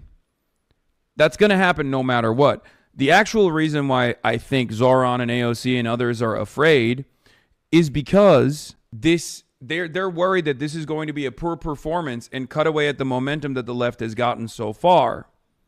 Okay? That is the reason why they are afraid. They're not necessarily just afraid of rocking the boat, even though that is a consideration, but they're also afraid that this will be a nationally publicized race, and it will be seen as proof that establishment Democrats still have power and that the left flank is not actually super popular. But as far as Hakeem Jeffries' national performance goes, this most likely will be the least popular he ever will be. So if you want to unseat someone like that, if you want to take out a major enemy of progress, a major enemy of the left flank of the party, this might be the most opportune time to do so. And I think that is another reason why she's interested in doing it.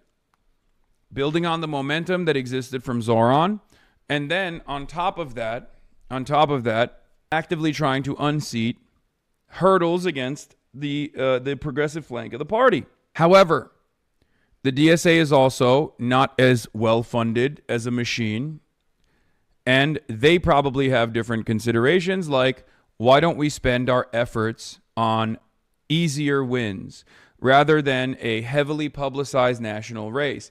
So basically it's a gamble, and it's a big one. Okay?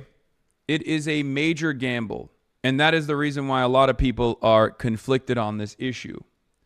I have said already that if you are going after an establishment candidate, I will stand by your side.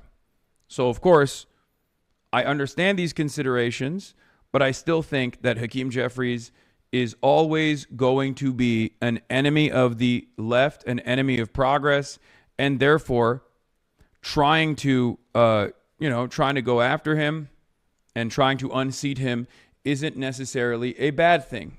That's my attitude, at least.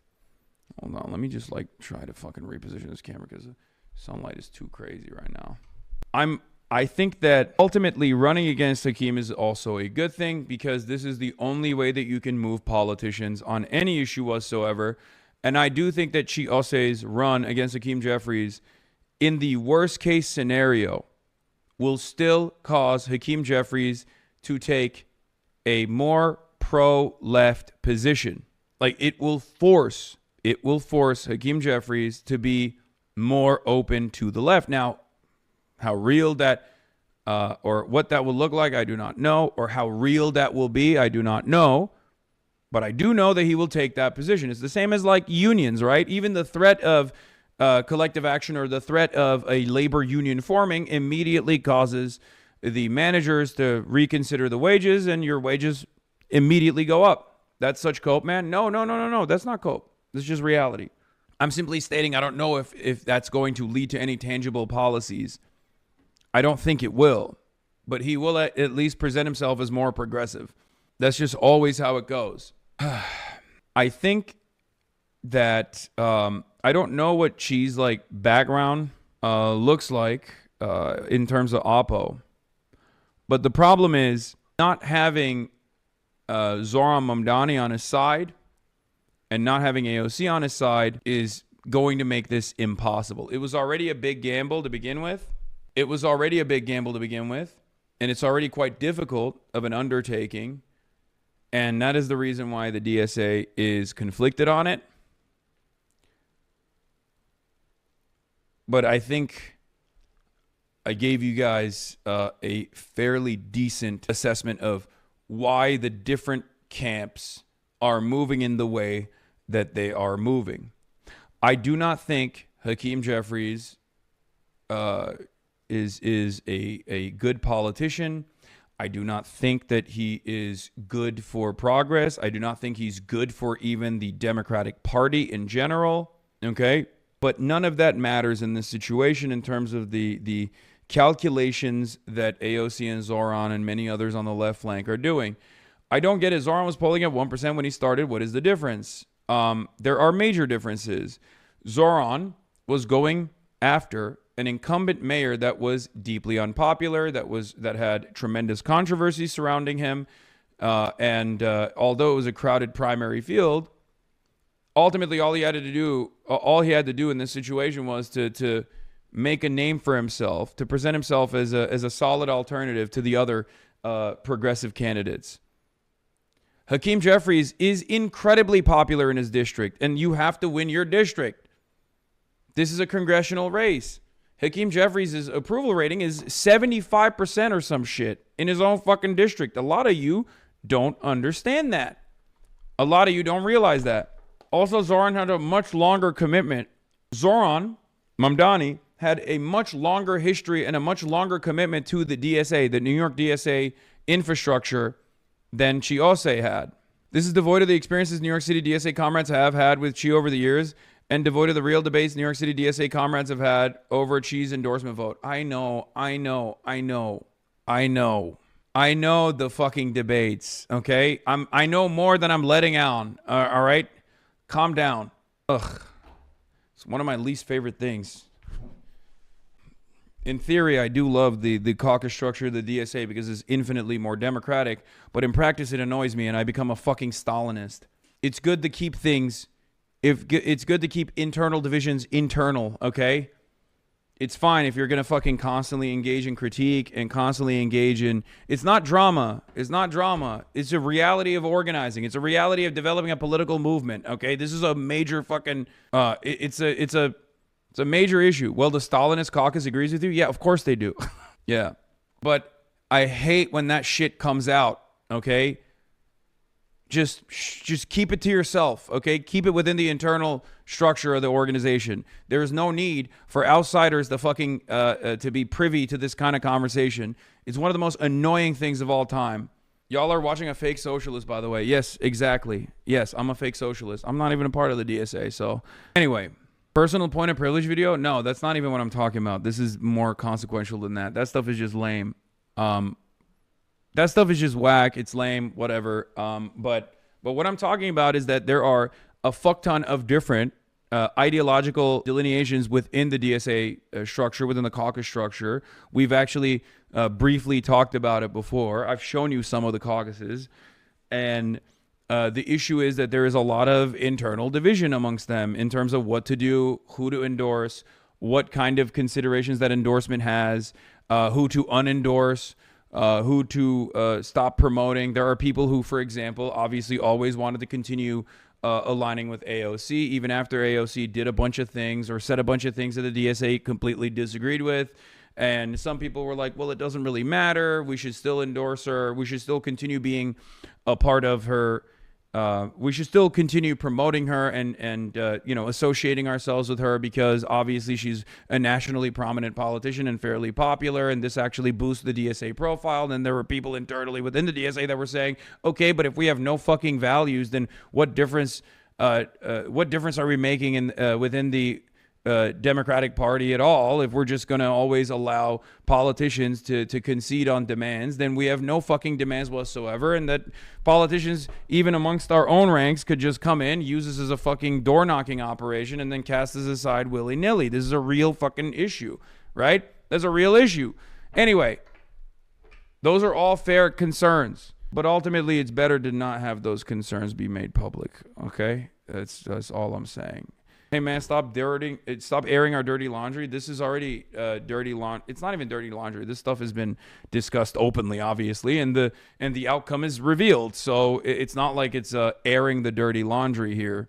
And here it is. This is where borrowing a party model from the Second International is killing the DSA. Just my opinion. Okay, we're gonna stop talking about this now. That this is the most inside baseball. We're now literally fucking talking about the organizational methods of the Democratic Socialists of America, okay? It is, in my opinion, one of the most successful, if not objectively the most successful socialist organization in the country. I do not have, I am org agnostic, as you guys know, ultimately, but the reality is their methods, their techniques, and their success speaks for itself. They have much less of the same cultish issues that plenty of other more radical socialist organizations run into. Yes, it's a fucking nuisance to constantly have these back and forth debates, but ultimately it's a fucking big tent, okay? Yeah, see? DSA aren't socialists, though. I know, brother. I know. You are the real socialist. They are the fake socialists. Anyway, I feel like Jasmine Crockett is actually fighting for us. Please platform her more like you did for Mamdani. This got to be a joke, right? Do you mean Summer Lee? Or is this like a racist moment from this chatter? Because that's a joke, I assume. That's bait, right? No, we are serious. We want you to platform her. Jasmine Crockett. I feel like Chuck Schumer is fighting for us. Let's platform Chuck more. Anyway, Michael Lange. Alsay versus Jeffries would be cinema. Jeffries remain popular in his majority black district. Mamdani clearly unhappy. How will others react? Slim path to victory, 10 to 15%. Alsay needs to run up the score in Bed-Stuy and make inroads in Canarsie and ENY. I'll have more to say soon. So yeah, Chi Alsay, a far-left city councilman aligned with the policies of Zohran Mamdani, the mayor-elect of New York City, has told political allies that he's planning to challenge Representative Jeffries, the top House Democrat, in next June's primary. Okay? And the oppo is already coming out. New left-wing congressional hopeful Chi Alsay has spoken about how voting for Bernie Sanders in the 2016 primary was a formative experience for him. There's just one problem. Alsay wasn't even registered to vote in that presidential primary. Canarsie? I don't know how to say it. Okay, it doesn't matter. I'm not from New York. You already know that. I'm from Chengdu. Okay? I'm from Chengdu, China, from the Sichuan province. Okay? I am not from New York City. From the New York province, under the protectorate of Kathy Hochul. New York Oblast. The revelation comes at an awkward time for Alsay as he's seeking an endorsement for his congressional run for the Democratic Socialists of America, which counts Sanders as one of his most prominent champions. We already know Mamdani and AOC sympathizes. They just need convincing. I mean, they very clearly have staked their position even before this came out, seemingly, because you don't actually come to this conclusion, on the moment. There was already New York Times reporting on this stuff. All right, let's get into it. Let's hear what they have to say. All right, well, likely encouraged by the success of Mayor-elect Zohran Mamdani, New York City staring down the very likely prospect of many of its leaders in Washington. Listen, groundwork gave me a labubu when I was at the fucking the DSA conference. So I'm obviously, I have my biases. Let's just say I have the groundwork DSA lafufu on my backpack, on my streaming backpack, as you guys know. We just saw how Zohran forced the hands of people that swarm off. I agree. Here, I'm going to be very honest with you. The only way this changes around is if Chi is able to make decent ground early on and prove that he can be a serious contender against Hakeem Jeffries and actually bring back Zohran and AOC and all these other people while simultaneously explaining to them that Hakeem Jeffries is going to rat fuck them regardless and rat fuck the left regardless of whether or not there is a serious competition. The issue is, in the absence of that, if he is incapable of proving that he is serious, if he's incapable of showing that he can win, it's going to be impossible. Because there's no way, I'll be honest, I don't think there's any way that Chi makes it out. Chi makes it out of this situation without help from not only the DSA, but also even Zohran and AOC. But in order to secure their help, in order to secure their endorsement and their help, I think he has to basically explain. He has to basically show them and prove to them that he can do this, which is very difficult. Did the audio just change a bit? Volume went way down? Wait, really? Wait, oh, because I was speaking directly into the microphone and I'm not now. Keep it to yourself, positive. I mean, I am supporting Chi. Having said that,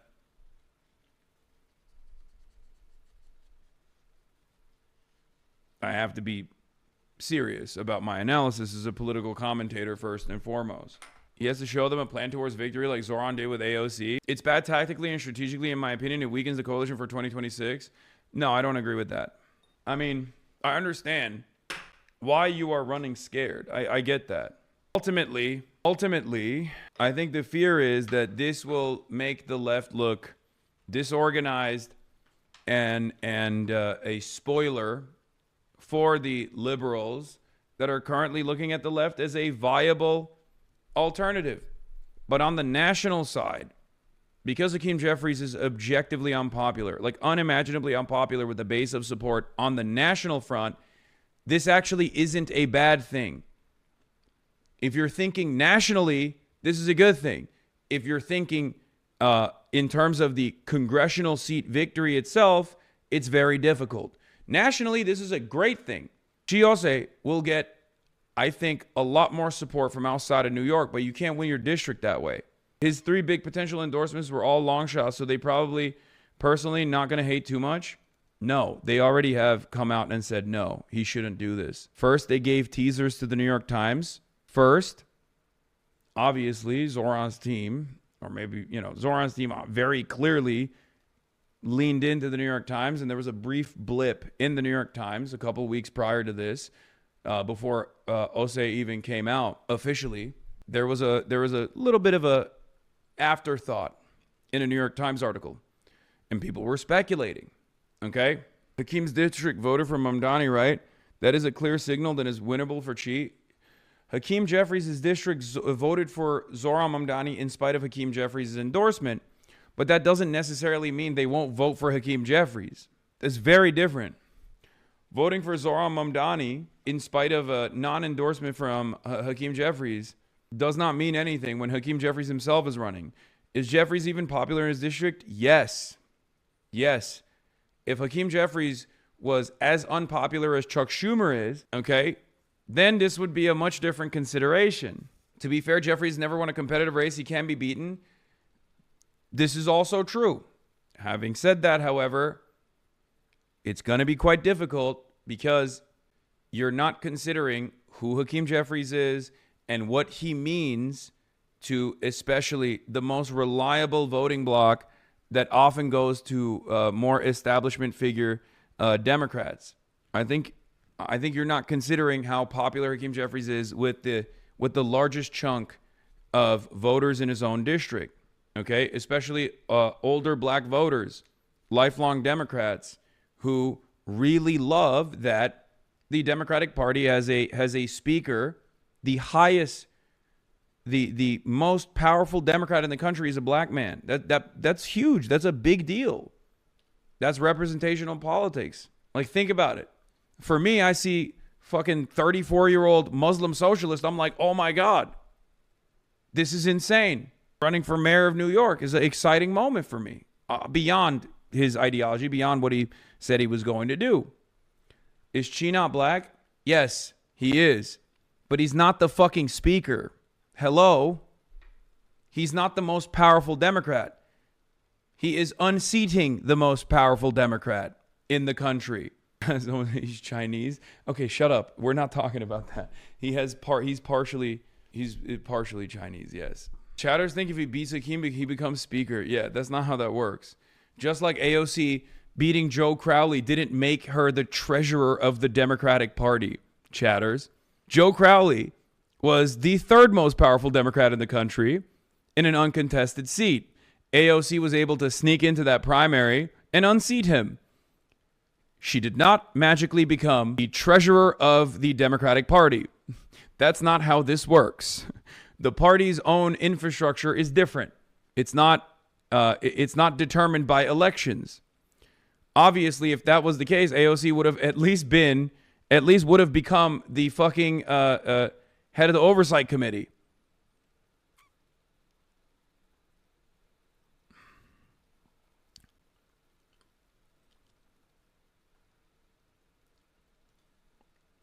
Here's Chi talking about Hakeem's popularity on your stream Chuck back has in lost July. A lot of love in New York, like even from like libs and folks in the center. But Hakeem still has like a, in the district that he represents, and we have some overlap. People love him. A lot of people do like him. I think there is a sizable amount of folks who have their issues, but older black folks in Bed-Stuy and Canarsie love him. Yeah. I'm truly shocked. I'm more so shocked at Nancy Pelosi because Hakeem Jeffries was groomed by Nancy Pelosi to be this person, right? Like he's Nancy Pelosi's like hand-selected speaker. And it is actually surprising because like as much as I despise Nancy Pelosi, like he lacks everything that she had, whether it be whipping power or whether it be like, you know, behind closed doors, a deal making. Like, I don't like Nancy Pelosi, but I don't like her because of ideological differences, ideological disagreements.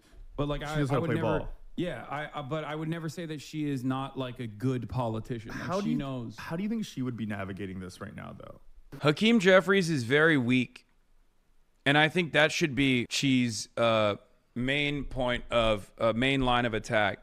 That he is nationally unpopular, but also on top of that, he's very weak and he's not a good enough fighter. And we need a fighting party. We need Democrats to fight like hell. Actually really stick it to the Republicans, right? What is this? You wouldn't say that to his face, Hakeem's face? I couldn't, because my knees would grow weak. My underwear would fall. I would be overcome with sexual desire. Hakeem Jeffries' sensual figure would absolutely destroy me. His presence, his aura, his sexual prowess. I would be overcome with emotion.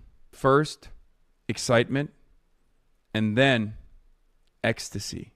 As a national figure in the party, he's weak, but as a local politician, he's very popular. As half the battle, she is crushing his popularity locally, and then he also has to offer virally popular policy positions Jeffries not able to mimic and take on himself. Yes. Yeah, he is. Hakeem Jeffries has conqueror's hockey, and he would use it on me. He would cook me. I, too, am sexually attracted to cardboard boxes. Okay, well, you're joking, but I'm being serious. All right, I gotta pee. Getting serious about primary challenges. Yeah, and it goes all the way to the top with a city councilman poised to challenge Democratic leader Hakeem Jeffries. Our senior political reporter, Henry Rossoff, live for us at City Hall with what you knew and what you need to watch out for. We thought that maybe AOC would primary Chuck Schumer, but there might be others. Yeah, well, that primary would be years down the line. We're talking about congressional primaries next year, and candidates already coming out of the woodwork, both in style and substance, copying Mayor-elect Mamdani. And as you say, this goes all the way to challenging the top Democratic leader in the country right now. I'm New York City Council member Chiose, and this is my new series, Why Not Working? Known for his edgy and engaging social media videos filmed around the city that look and sound a lot like We're going to get to the bottom of this. Mayor-elect Zohran Mamdani's, now Brooklyn Councilman Chiose, a big backer of Mamdani, is trying to capitalize on his momentum. He's filed paperwork to run for Congress against Democratic Minority Leader Hakeem Jeffries, although he's stopped short of a formal announcement. Leader Jeffries seemed confident when asked about the potential challenge. Come on in, the water is warm. If anything, the water is downright hot across the city. Osei is the leading edge of a wave of left-leaning Democrats, some aligned with the Democratic Socialists of America, looking to seize congressional power. In addition to the challenge Jeffries is facing in Brooklyn's 8th congressional district, Dan Goldman in New York 10 is expecting a challenger. Grace Meng in New York 6 in Queens has a primary challenger, as does Richie Torres out of New York 15 in the Bronx. Hakeem Jeffries, Dan Goldman, Grace Meng, who are squarely in their prime, who have very effective constituent services and have a strong record of public service. It is tough to make an argument against them. All of this Democratic infighting will unfold during the first few months of the Mamdani administration early next year. And just yesterday, the incoming... Yeah, he's worried that this is going to not only make things more difficult for him in New York politics, it's going to make things more difficult for him in terms of like his governance. It's just too much controversy. He doesn't want to rock the boat at all. I'm putting an early parlay for Hakeem to use Hassan as a way to take down Xi. Oh yeah, that'll definitely happen for sure. I mean, that they'll try it, but it's not. I mean, obviously it doesn't fucking matter. It doesn't actually work. I think it's incorrect to comment on this at all. He's shanking his left flank way too early. Yeah, I think that's because Zohran is somewhat green. I will say that. Okay, I will say that. I think Zohran is kind of green, and that is the reason why they tried to nip this in the bud instead of seeing how it plays out. Because I think he thought, instead of seeing how this plays out, I think he just wanted to stop it from happening at all because he was worried. She would also basically be a New York City DSA proxy versus the Dems. NYDSA would be putting in a lot of hard work for a very, very hard election. Harder than versus Cuomo. Some people are worried that means leaving other local elections short-staffed. Exactly. No, that's precisely what the internal consideration is.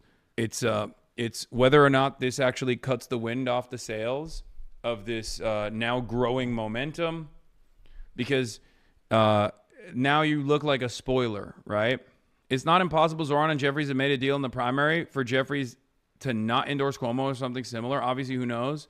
But it could be the calculation. Okay, well, who gives a shit? That was behind closed doors. They're through cold water on the idea of Osei challenging Jeffries. I believe that there are many ways right here in New York City to both deliver on an affordability agenda and take on the authoritarian administration in the White House. But his attempts to pick and choose who gets a primary challenger may be in vain. The DSA is on a hunt to take out as many incumbent establishment Democrats as possible. A spokesman for Congressman Goldman told me of the prospect that he and others could face serious primary challenges, says this is really not the time and place for Democrats, especially on the national level, when they're trying to regain one of the three seats of power, and namely they're thinking their best chances in the House. So he said in the era of Trump, this doesn't seem appropriate to him. That being said, he fully expects a challenge, just like the... Yeah. Here is, where is it? Oh, here's a Pix 11 exclusive that Zoran gave, where he basically specifically demanded that she not do this. As you've seen, your election has created a lot of buzz. Now that the midterms are underway, that seems to be the focus, but your name... Do you believe Zoran thinks Xi might be better served working with him in his current position too? No, that's not. There are a million incredibly talented people begging to fucking work in the Zoran admin. That's not a thing. Not to say that she wouldn't be great in whichever position he would get. No, the main consideration is what I told you. I'm telling you exactly what it is. I'm literally spelling it out for you. I know for a fact, okay? It is the incredible difficulties of being the New York mayor and the allegiances that you need to fucking set so that you can even be the mayor, okay? So that you can even do the please stop joke, Xi and Zoran. What are you talking about? We're talking about Xi Osei, man, not Xi Jinping. We're talking about New York politics, okay? Calm down. It's fears of doing the job without having all of these allies, or rather having them develop tremendous amounts of resentment against you, and you need those people. Let's be fucking real, right? But it's also like Zoran, I think, understands that he represents something greater than himself. It's not just about being a good mayor for New York, even though that is a major consideration, but it's also about delivering on an agenda to the best of his ability, no matter how modest or how incremental these gains might be.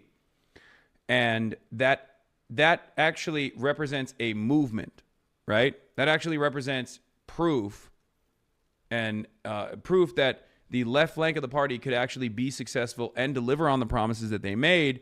And therefore, that opens up the floodgates for more and more left flank candidates to unseat establishment and institutional Democrats. Created a lot of buzz. Now that the midterms are underway, that seems to be the focus, but your name is still being dragged into the midterms, right? Let me talk about Hakeem Jeffries for a moment, who now may face a challenge from Chi Osei, who is a member of the DSA. You said that there are local issues that Mr. Osei should be focused on, maybe should remain a councilman. Are you saying he should not run against Hakeem Jeffries? No, I'm saying that I think the focus should be right here on New York City. I respect the work that Councilmember Osei has done in the council. But what does that mean? Should he not run? I think that right now is not the time to be engaging in that kind of a primary. I think the focus should be on delivering on this affordability agenda. And what do you make of your name kind of being pulled into this? You know, for example, Dan Goldman versus Brad Lander, and whether or not that's going to be a thing with Alexa Aviles, who is a member of the DSA. Folks saying, well, Mr. Mamdani is going to support Mr. Lander. Does he have your support? You know, I haven't made any formal endorsements in any of these races. And I think, you know, I had the other day someone reach out to me and say, I didn't know you were considering that person for a commissioner. And I was like, I didn't know I was either. There's a lot of things that I'll read in the newspaper, which will be news to me as well. Yeah. And I think... Fucking hell, dude. Holy shit. Again, he has a lot of considerations at play here. I don't know how you dance around this subject, because that would be a story in and of itself. And it would, no matter what, his lack of endorsement would be a story given how close they are, right? Ideologically, and also just close in general. This is the annoying and shitty aspect of politics. I think there's the fact that Chiose did so much to help create Zoran's platform with his team. Now that Zoran's going to be in power, maybe this isn't the time to leave the place where much of that platform will have to be enacted for a quixotic primary campaign against a politician who's unpopular in America but popular in his district. Yeah, this is not the same kind of primary. It's not. I think the best thing that Zoran could have done in this situation was to just, say, hey, I can't be thinking about this right now. Okay? I can't be thinking about this right now. I can't be thinking about this right now. Him not endorsing Lander is crazy work. No, it's because, again, this is New York City DSA internal politics to a certain degree. Brad Lander left New York City DSA. I like Brad Lander, for the record. I think he's great. But he left New York City DSA after October 7. And outside of that, there is a DSA candidate on that race.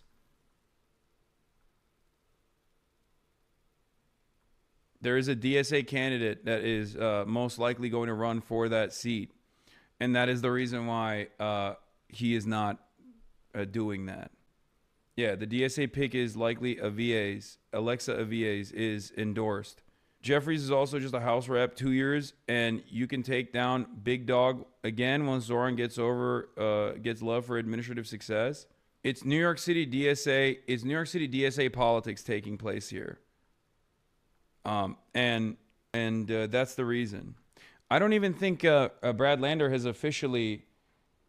I don't think Brad Lander has officially come out and stated that he's running yet, right?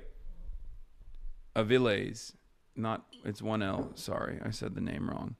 I want to know why Lander isn't planning to run for governor and unseat Hochul or something. My God, seems far more advantageous for a target for him to aim for. Even if that was a consideration, you can't do that right now. You can't say that right now. Like Zoran can't say that right now. What New Yorkers should know is that every day I wake up and I think about the affordability agenda. I think there will always be an attempt to make it a story about something else, but the most important thing is, and there's a different challenger for governor Do anyway. you see it as a moment for the DSA as a whole, as they now chart to challenge some of these institutionalized names? Do you see it as a moment? I think the moment in this time right now for members of New York City DSA and New Yorkers across the 5 boroughs is the opportunity to fulfill the agenda that brought so many into politics, which is how do we make life easier for working people? That's what has animated so many for so long. Now the difference is we have the opportunity to deliver on it. And a couple rapid fire, because I know we're nearing the end here. I know you've been asked this. I'll say is as DSA as Hassan is, not wrong. I mean, he's more DSA than I am, but I get the point that you're trying to make. Having said that, there are definitely caucuses within the DSA that's looking positively at going after Hakeem Jeffries. A million times, are you moving into Gracie Mansion? And when will you make the determination? I have to make that decision with my wife, but as soon as we do, we will let you know. If you don't, are you staying in that 1 bedroom? That's probably where I would be if I didn't go, but we haven't. Your got fucking weird since you've been in China? I don't think so. What do you mean? This is understandable diversity of opinion on an issue like this. This is exactly how my chat would be in a circumstance like this. We're not going to be instantly united on something, especially as like this is super close to many people. Many people that are in this community are straight up in these rooms, in these caucuses, within the New York City DSA infrastructure. They're not. And also for the swearing in, do you have any plans on where that's going to be and who's going to be there? I have to be honest, I don't even know what I'm doing in the next 30 minutes, so I don't know. I know what you're doing. I don't know about the swearing in as yet. And lastly, I got to get in a question because this is big. I know you're a soccer fan. Yes. World Cup. I'm also a soccer fan. All right, the rest of this is whatever. Your subreddit is brutal, Mamdani. They think he's a lib because he won't commit to firing cop boss. Insufferable. Who cares? So I think the major thing here, from my perspective, is like this is the whole point. This is the entire point. The Democratic Party is nationally weaker than it's ever been. Hakeem Jeffries is nationally an incredibly weak candidate for good reasons. He is a very powerful candidate for the congressional race. Obviously, he's very popular in his district. Having said that, it's a gamble for sure. Even with Zoran, AOC, Bernie Sanders, triple endorsement from the start, it would still be a very difficult race to win. Make no mistake. and it's virtually impossible without their help. Having said that, this is supposed to be the whole point, right? In the absence of a viable third-party alternative, this is supposed to be what we are doing. This is what Zoran did as well. Now, of course, the situation was very different because that race was, there was a dead-in-the-water incumbent, right? So that was a much different mayoral race if you are looking just at the race itself and not the larger trend lines and larger consequences of what a victory like that would spell. But yeah, Michael Lange is not wrong about his assessment, where he said there's a 10 to 15% shot right now for victory for Chiose. Power map: Chiose's primary challenger, Hakeem Jeffries, is the natural next step for DSA's Zoran victory, and he can win. Aaron from Queens says, respectfully disagree with this. There's no analysis of vote margins. Using raw vote totals is less helpful. The era of Operation Power is sadly over.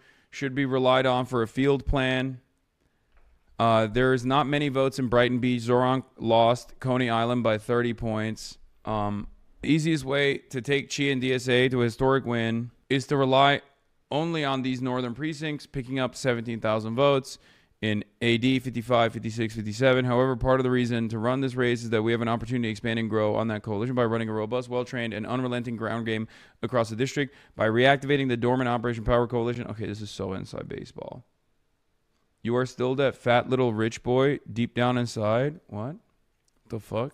Dude, it's so weird watching a YouTube video with you talking and switching over to Twitch. Dude, let's watch some copium about Ossoff taking the lead, Lamau. Maybe this shows that your analysis is not the best. I'm just saying.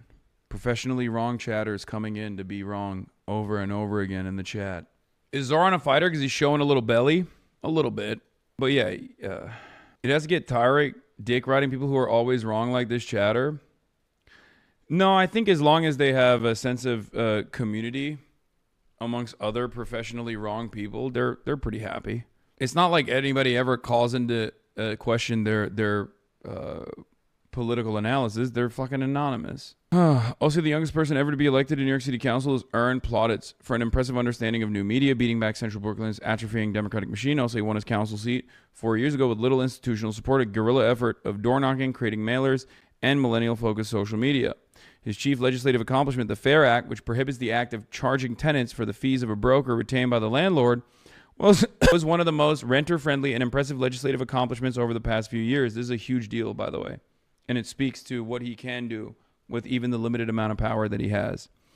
Armed with robust communicative instincts, Osei's future is undeniably bright. 27-year-old talent that could easily raise millions of dollars and galvanize scores of volunteers. Nonetheless, Osei is choosing one of the steepest hills to climb, given Hakeem Jeffries has remained powerful fixture of Brooklyn politics for 2 decades. Jeffries ran for state assembly twice versus incumbent Roger Green. Ironically, the young corporate lawyer campaigning on change and reform was a top choice of the urban professionals class he now openly derides, but lost both times only to luck into a vacancy with Green. Foolhardily ran for Congress. As a legislator, Jeffries played a key role in the passage of several criminal justice reform bills, while his campaign coffers remained flush with funds from Wall Street and corporate law networks. Mike from PA believes in Chi more than you do. No, I believe in him. I'm supporting him. I'm simply saying that it's a tough race, which it is. I don't even care about the internal division in New York City DSA about Chi Osei, and I don't think Michael from Pennsylvania would disagree with me on how tough of a race this actually is. He recognizes it too. I'm sure he's just hopeful. He's hopeful that, because this is a very impactful race. This has the capacity to really kick into high gear if this was successful, and only time will tell whether or not the chances will improve. Obviously, the early hits from his closest allies is not a great start, but if successful, this would be an incredible change. I would go so far as to say this could potentially be more consequential than even Zoran's mayoral run for the future of the left flank. I think that, like I said, I wish that Zoran didn't actually immediately go, don't do this. Like, even if that was his analysis, there is no reason. There is no fucking reason for him to say, don't run publicly. No reason whatsoever. Because the lack of endorsement speaks for itself. He has more power than he has more power and more prominence than he thinks he has. And these guys fucking despise him regardless of what they say behind closed doors. Hakeem Jeffries and the establishment Democrats, they see him as a threat regardless. But because he has more power and more prominence and more influence in the national side, like the National Democratic Party's base of support, one of the most popular Democrats almost instantly, especially paired up with the fact that Hakeem Jeffries basically didn't fucking endorse him until the very last moment. And even then it was like the lightest, shittiest endorsement of all time. He has every opportunity in the situation to just not say anything and then let that no endorsement speak for itself and then see which way the wind blows and then lean into that direction if he was going to be tactical about it. You know? Do I like China more than New York City? Yes. But it depends on which city you're talking about. Okay. Maybe to distance himself from Xi, it makes it look like they aren't undermining Hakeem, but that would be some real long con shit. No, but it doesn't. I understand that is the reason why he's doing it, but like, no matter what Hakeem Jeffries has told him behind closed doors, like, it doesn't matter. He is going to always oppose the agenda of progress.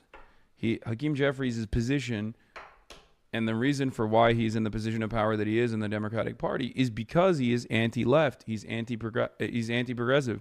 More so than fucking Nancy Pelosi was even. Like, openly contentious to that kind of politics. He's Mr. Corporate Donation. He's Mr. APAC. It's ridiculous to even stand by his side in any way, shape, or form. No matter what kind of a tactical decision you're making, it's still, he's going to fuck you and others like you. In local politics, Jeffries maintains a lower profile. He's repeatedly sparred with New York City DSA, whom a spokesperson of Transplant himself is referred to as team gentrification. Yeah, that's how they call it all the time. Jeffries also counts relatively few tried and true allies compared to his congressional contemporaries such as AOC and Nydia Velázquez. He eschewed allying himself with Eric Adams, who concurrently rose through Black Brooklyn politics, but took a hands-off approach with respect to the mayor's myriad of scandals. This year, the House Democratic leader sat out the Democratic primary for mayor, only issuing a tepid endorsement of Zoran once the result was beyond doubt. The Brooklyn representative remains closely allied with organized labor, the governor, and the state's congressional delegation. Most importantly, for the purpose of the discussion, Jeffries remains well-liked throughout his majority Black working and middle-class district. Yep. New York's 8th congressional district spans more than a dozen neighborhoods in Brooklyn, stretching from gentrifying Clinton Hill and Bedford-Stuyvesant through many of the city's preeminent Black communities, low-income Brownsville and East New York, middle-class Canarsie and Flatlands. The southern Brooklyn portion, which includes Sheepheads Bay, Gravesend, Brighton Beach, and Coney Island, remains a sizable geographic portion, home to many more politically conservative immigrants from the former Soviet Union who scarcely contribute in Democratic primaries.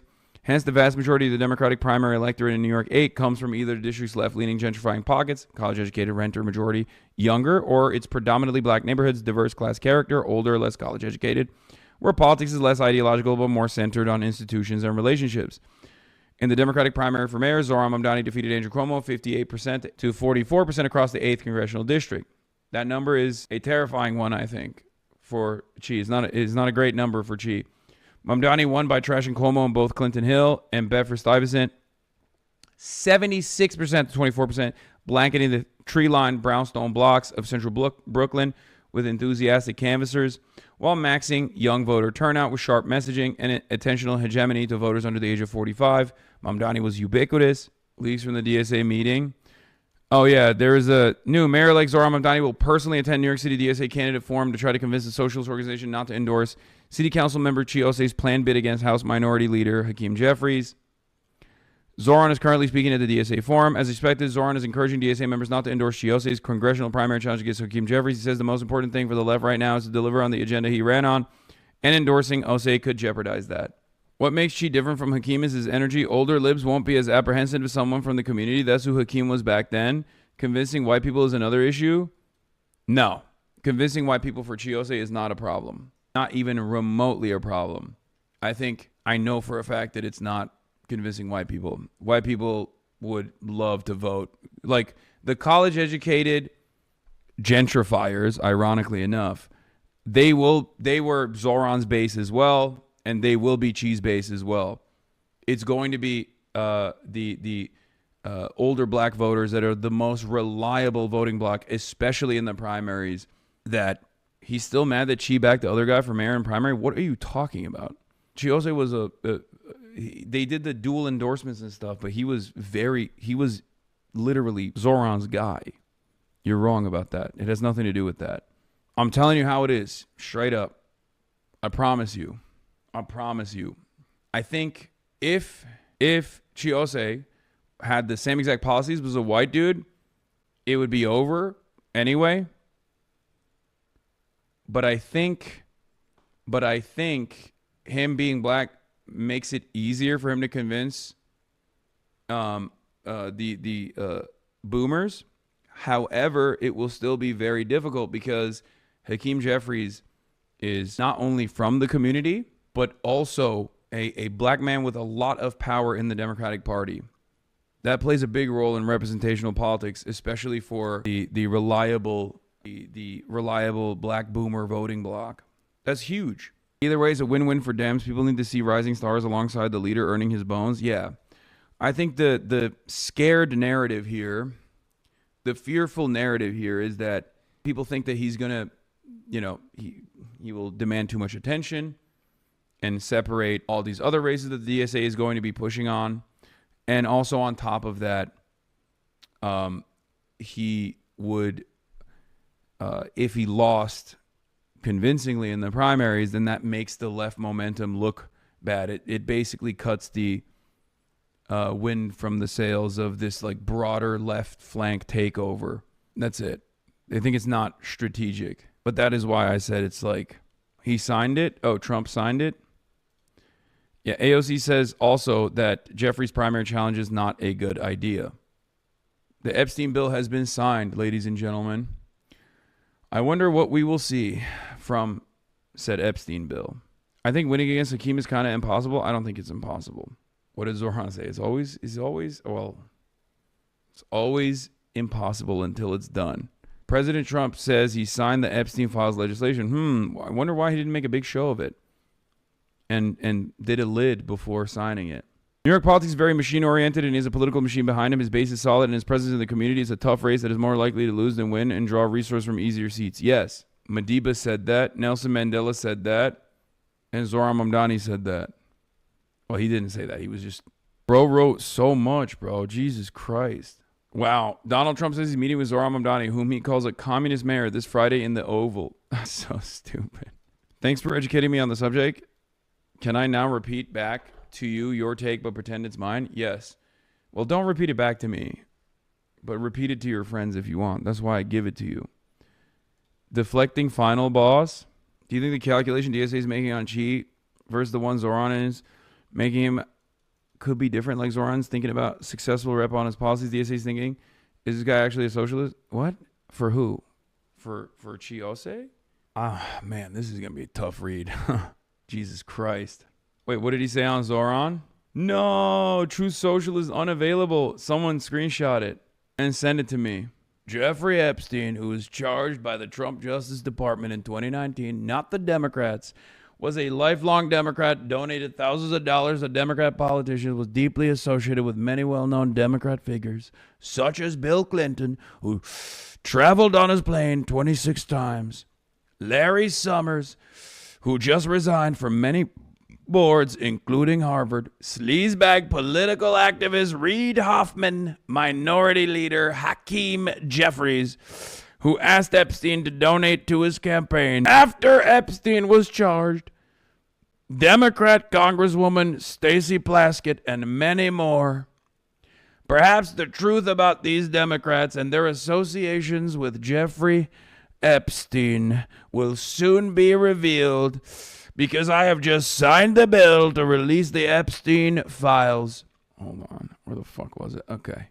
As everyone knows, I asked the Speaker of the House, Mike Johnson, very good guy, love Mike Johnson and Senate Majority Leader John Thune don't love him as much, to pass this bill in the House and Senate, respectively. Because of this request, the votes were almost unanimous in favor of passage. At my direction, the Department of Justice has already turned over close to 50,000 pages of documents to Congress. Do not forget, the Biden administration did not turn over a single file or page related to the Democrat Epstein, nor did they ever even speak about him. Democrats have used the Epstein issue, which affects them far more than the Republican Party, in order to try and distract from our amazing victories, including the great, big, beautiful tax cut bill, strong borders, no men and women's sports, or transgender for everyone, ending DEI, stopping Biden's record-setting inflation, lowering prices, biggest tax and regulation cuts in history, ending 8 wars, rebuilding our military, knocking out Iran's nuclear capability, getting trillions of dollars invested in the USA, creating the hottest country anywhere in the world, and even delivering a huge defeat to the Democrats on the recent shutdown disaster. For years, our great nation has had to endure Russia, Ukraine, impeachment hoax 1, impeachment hoax 2, and many other Democrat-created witch hunts and scams, all of which have been so terrible and divisive for our country and have been done to confuse, deflect, and distract from the great job that Republicans in the Trump administration are doing. This latest hoax will backfire on the Democrats just as all of the rest have. Thank you for your attention to this matter. Make America great again. So, how do I feel about this? I think that Trump could not stop this release at all because there was too much momentum boiling. And I think Marjorie Taylor Greene played a big role in that for sure. As much as I despise her, I have to admit, because she is like a true card-carrying MAGA loyalist, a cultist, right? And when you start losing allies, or when you get criticized from your right flank on that front, obviously, especially at a time when all this other stuff that he's talking about is not actually yielding positive results for his base, he's withering away at the margins, like all of the people that weren't firmly invested in the cult. All these people that were not firmly in the Trump cult have been slowly but surely going, okay, dude, you did transgender for everybody, but like, you know, the groceries are still expensive. Electricity bills are skyrocketing. Affordability is not getting any better, right? So who gives a shit? And that's part of the reason why he can't afford to lose the loyalists with a right flank threat. I mean, he was getting destroyed on the Epstein shit too. According to the new market poll, 57% of Republicans were disapproving of the way Trump has managed it. 73% of men disapprove. 74% of women disapprove. 74% of people overall disapprove. When you lose the majority of your base, the most significant part of that is the Republicans. Republicans approve of everything that Trump does pretty much at 80%, no matter what. The very fact that he had a 57% disapproval on the Jeffrey Epstein stuff meant that he had to fucking do something about it. This is why I kept repeating over and over again that this issue is actually far more consequential than people give it credit for. People do not understand that because this was such a galvanizing factor for like the QAnons of the world, and the fact that like even the average Democrat sees the Jeffrey Epstein stuff as like, or the average Republican sees the Jeffrey Epstein stuff as like one of the only forms of class expression that you see, because it's basically the living, breathing proof of like a lot of these conspiracies, and also the living, breathing proof that billionaires are up to some fuck shit. It ended up being an issue of consequence for him at a time when he is uniquely weak. So he had to do something about it. And this is what he is doing about it. Having said that, it's very obvious that he is going to position this as, he's going to do his very best to position this as a, what was I going to say? Yeah, he's going to position this as a Democrat thing. It's like, oh, he's going to try to reinstill some sort of partisanship into this conversation, because every time the battle lines are drawn on a partisan, in a partisan manner, people won't be as focused on his own personal associations with Jeffrey Epstein. You understand? And that is why I suspect that we will not be seeing a lot of Trump, anything, potentially anything new of Trump and his involvement with Jeffrey Epstein, or even many Republicans for that matter. More details from the closed-door meeting. Closed-door New York City DSA meeting with the groups considering endorsing Chiose's congressional run is underway. Per sources, Osei said in remarks that Hakeem Jeffries uses race as a shield while he fails to fight fascism. Sources tell me Osei said he knows there's skepticism in the room. Zohran Mamdani is potentially going to appear to argue against endorsing Osei, but told DSA members he's committed to fighting. So, yeah. Damn, rat fuck by your own boy. Okay, guys, you have to remember, okay? This is the shitty side of being a politician and doing politics, okay? Like I've said already, my biggest criticism of Zohran here is the fact that he came out with an anti-endorsement, like with the fact that he said, no, you shouldn't do this, and is like actively petitioning to stop Xi from doing this. I think that's a major mistake. And I can still chalk it up to his relative inexperience. I have complex feelings on this race. I like Xi and I strongly dislike Jeffries, but I understand why Zohran can't look like he's supporting this without risking losing the support of Albany. He needs to fund his programs. That's the same reason he's keeping Tish. What do you think? No, that's part of it for sure. I just don't think.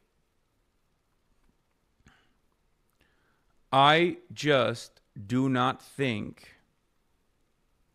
that this is proof, like this loyalty to establishment Democrats will actually help him get the necessary allies from Albany and the New York Democratic machine. Do you understand? Like, it's clear that he wanted to stop this from happening because he was like, don't rock the boat. Please don't rock the boat. And you're rocking the boat. But now that the boat is being rocked, coming out against them publicly is I don't think going to win him favors with Albany at all. Like, there's no guarantee that these guys are going to actively support Zohran Mamdani and bring him into the fold and see him as a somewhat more progressive ally firmly within the New York City Democratic Party infrastructure. Bernie didn't endorse AOC when she beat Crowley. Yeah, but that's an entirely different situation. And I don't even know if he didn't endorse AOC, but that's an entirely different situation. AOC was an unknown at a time when there was no like left flank momentum. Justice Democrats had just recently formed. Shouts out to Kyle Kalinske and Cenk Uygur. Okay? My two unks. But that was a surprise victory. Very different. Surprise victories can still happen, especially when the national party is too busy elsewhere. That is where the left has the maximum opportunity. This is not a surprise at all. This is the opposite of a surprise run. There is tremendous amounts of attention from the Democratic Party machine towards left flank candidates that are actively opposing them and trying to fucking run in and take them out of power. Okay? Joe Crowley didn't even fucking run in that primary at all. He was just like, why should I? I've been winning this safe seat year over year. Who's this random bartender? She's not going to do shit. She got no motion. You feel me? Hakeem is weak and unpopular? No. Hakeem Jeffries is weak and unpopular in the national. Hakeem Jeffries is weak and unpopular nationally. But this is not a national race. This is a district race. And Hakeem Jeffries is very popular in his district. You guys are wrong. That's why it's a tough race. When you're nationally unpopular, that's still good for Xi because a lot of progressive younger voters will dump money into your fucking coffers because they want to unseat Hakeem Jeffries. Having said that, however, Hakeem Jeffries is the minority leader He's the speaker of he is the Democratic Party's most powerful figure right now. He has unlimited funds. He has the entire Democratic Party machine on top of his serious popularity. Yeah, he has a 69 to 72% approval in his own district. There is no comparison between Zohran Mamdani in the primary to Hakeem Jeffries versus Chiose. Partially because Zohran Mamdani won. And that creates a lot more attention. That creates a lot more attention on other primary races for the institutional Dems that don't want that to happen again. Okay? So post Zohran Mamdani victory, there's obviously benefits for left flank candidates to run, but there's also a downside. Do you understand? Anyway, some inside baseball. It is very hard to unseat a high-ranking member, especially a leader, because of how involved they are in getting stuff for their district. We don't think about it, but what they do for their district does matter. Yes, absolutely. And comms with their constituents as well. As a leader, he has infinitely more resources in dealing with his constituents. Yep. Zohran won 39% of the vote in Jeffries' district in the general, and Jeffries won 41% back in 2021. Like, Jeffries is still popular. Yeah.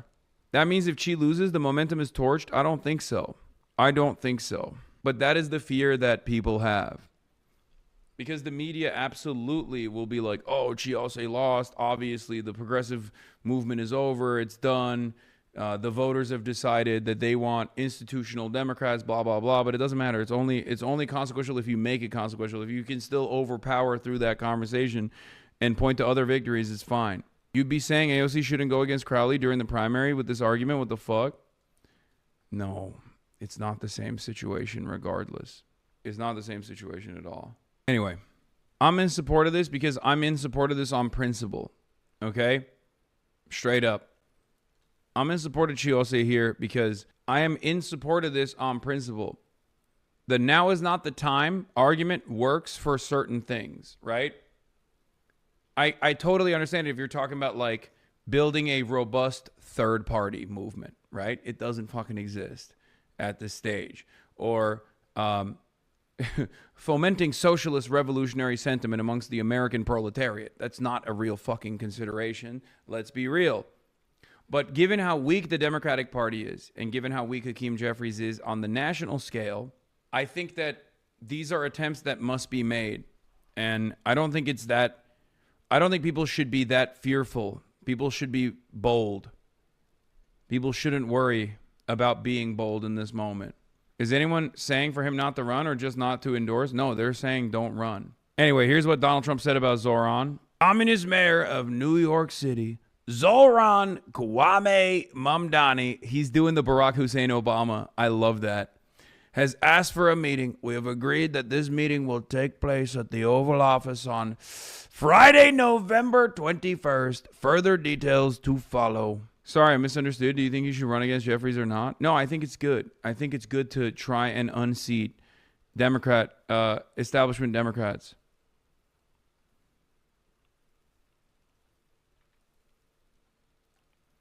I'm praying for a joint press conference. I will lose my fucking mind. Dumb for Zohran to go to the White House. Trump is going to do a humiliation ritual by having Netanyahu there same day. No, he's not going to do that. But he will do a humiliation ritual regardless, yes. You're right about the humiliation ritual, but I think Zohran is charismatic enough to overcome that stuff. He is a wheeler and dealer. He is a silver-tongued devil, okay? This will be good. And this will boost his profile, I think. It will show that he is a reasonable person. It will show to onlookers that he is reasonable. It will show to onlookers that he is solid and he is an adult. What is this? He is on MS Now right now. Ooh. Mr. Mayor-elect. Good to be here. Thanks for having me. Is the White House meeting real? Who knows what's real these days, but do you understand it as a real thing? We did reach out to the White House, and my team reached out because of a commitment that I made to New Yorkers, that I would be willing to meet with anyone and everyone so long as it was to the benefit of the 8.5 million people who call the city home and their struggle to afford the most expensive city in the United States of America. MS Now, dude. This is not working, I don't think. How do you arrive Hong Kong? Plane. I'm calling it now. He's going to love Mamdani. He's such a nice kid and quite handsome fella, too. This is how he vibed with the last Muslim in the Oval Office. The president. This is AI, man. Right? Isn't this fucking AI? Wait, ASIN posted? This looks like AI. What the fuck? Trump's movement looks so crazy. Is this not AI? Wait, why does he look so fat? It's real? I don't think I've ever seen him move like that. What the fuck? That's so strange. That was fucking strange, dude. That was a strange ass look. All right, here's Zoran on MS Now, MSNBC. And I feel like, wow, you're much more pleasant than I thought you were. Right. And I think this is part of a campaign where there was an attempt to make New Yorkers stay up at night worrying about me, when I knew that New Yorkers were staying up at night worrying about their ability to afford to live in this city. And what we're finding is the fear is unfounded, that we're going to build a city that everyone can afford. And right now, with about 40 odd days until I become the next mayor of the city, we're hard at work at the transition. And if that is something that you would like to be a part of, go to transition2025.com, make sure you contribute so that we can build the city hall that we deserve. You infamously put out a video asking people to stop sending you money. Yes. I should note that the money through the public finances system doesn't apply to the transition. You have to raise money to pay the people that are working on the transition. Yes, there is no 8-to-1 match. That is why I'm here trying to stop call time in its tracks. Make the appeal direct. Yes, people across the country. Look at the camera, and you have to do less call time. Your staffers going to be very happy that you got that into the camera. New York City Mayor-elect Zoran Mamdani. Thank you. We'll be right back. Thank you, my friend. It's been my depression. I felt I was missing out on the moments around me. So my doctor prescribed Rexall. Look at the artifacts and any blurred out spots where Sora watermark will be. No, it's not. I don't think it's artificially generated. If all of these guys posted it, that means it's real. It's probably real. It's another league, Mr. President. And Trump doesn't give a fist pump. I grab that hand. I don't give a hell where that hand. What the fuck is this? Bro, this is fucking nutty, dude. This is actually nutty. It's AI, you old ass motherfucker. I think it is too. I've never seen this. First of all, he looks crazy. He looks fat. He looks so fat. It's real. They showed it on Hannity last night. Okay, I'm gonna be honest. You understand why I'm saying it looks fake, right? Oh my God, it's real. Wait, is this a real Getty Images watermark? Is this a collective hallucination moment? He is fat, bro. No, I'm just... Okay. I think you guys understand why I feel like this is fake, right? Because the way he's moving, his mouth, like the smoothness of his movements, it unironically looks like AI. Also because like it's not something that I've ever seen him do. I mean, we've seen this motherfucker on TV nonstop. I just have never seen him move like that. He doesn't get this excited. He's so stoked to be around MBS. AOC has huge power here. If she gets the other scholar members on board, they could outright block Jeffries from getting leader position. Okay. We're moving on from this. AI couldn't get the finer details of the library consistent. True. And Trump doesn't give a fist pump. I grab that hand. I don't give a hell where that hand's been. I grab that hand. Remember Biden? He travels for 20 hours, gets out. Bro, the last time he took his tongue out like that was for Bill, you know? That's crazy. Cleaned Bill up real nice. I cannot believe this. I mean, it's real. I am saying it. Yes, it's real. If someone gave you $10 billion in oil money, wouldn't you stick your tongue out, kick your feet, and go in for the belly rub too? Sure. Trump is excited because he wants to touch the orb again. Bro, I think Trump is excited because Trump is excited because he fucking loves MBS for his money. You're right. No. When you get out of the plane and you got the future king and the man who's one of the most respected people in the world, you shake his hand. You don't give him a fist pump, right? We don't want to ask you about that, but I can't imagine you were thrilled. You were like a little bit surprised. He's a fantastic guy. You don't do that. Yeah, please.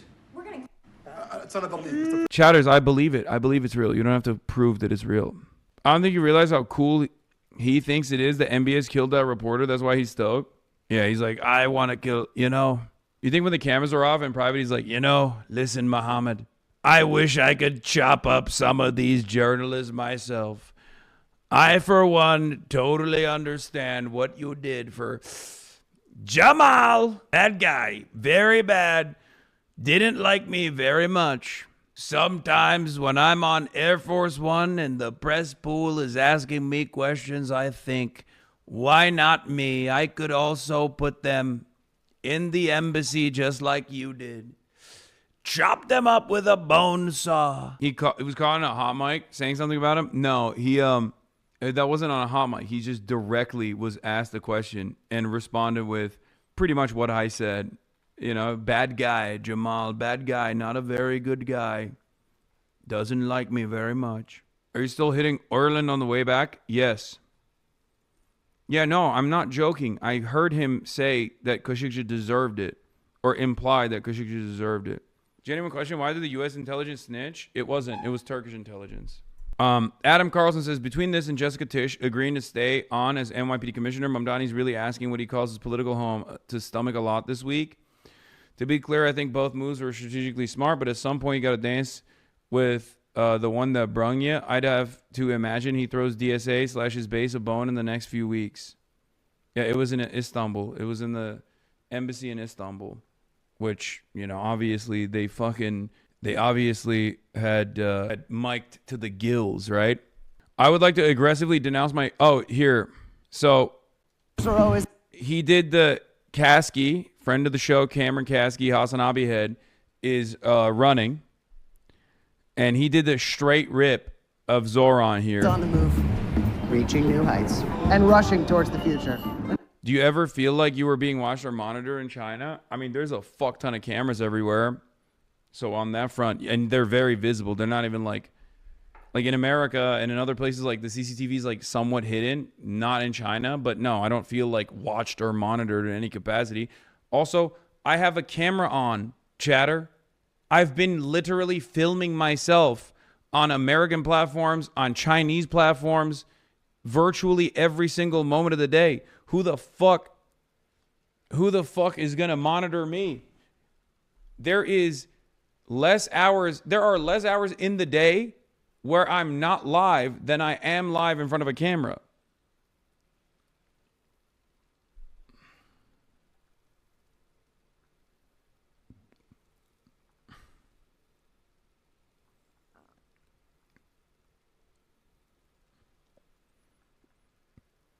They literally have 40 cameras on a pole, but to be honest, the transparency feels better than being secretly filmed. Cam just uploaded an anti-Israel ad. City's leaders just can't keep up.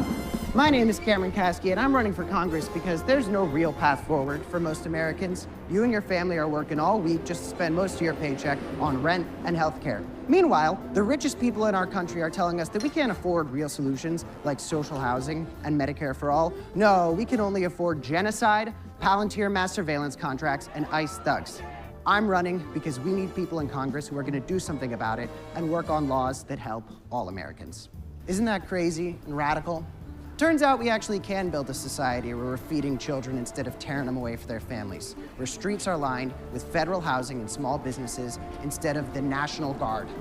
Well, we're going to have troops everywhere. Now, I've been taking on members of Trump's regime since I was literally a teenager.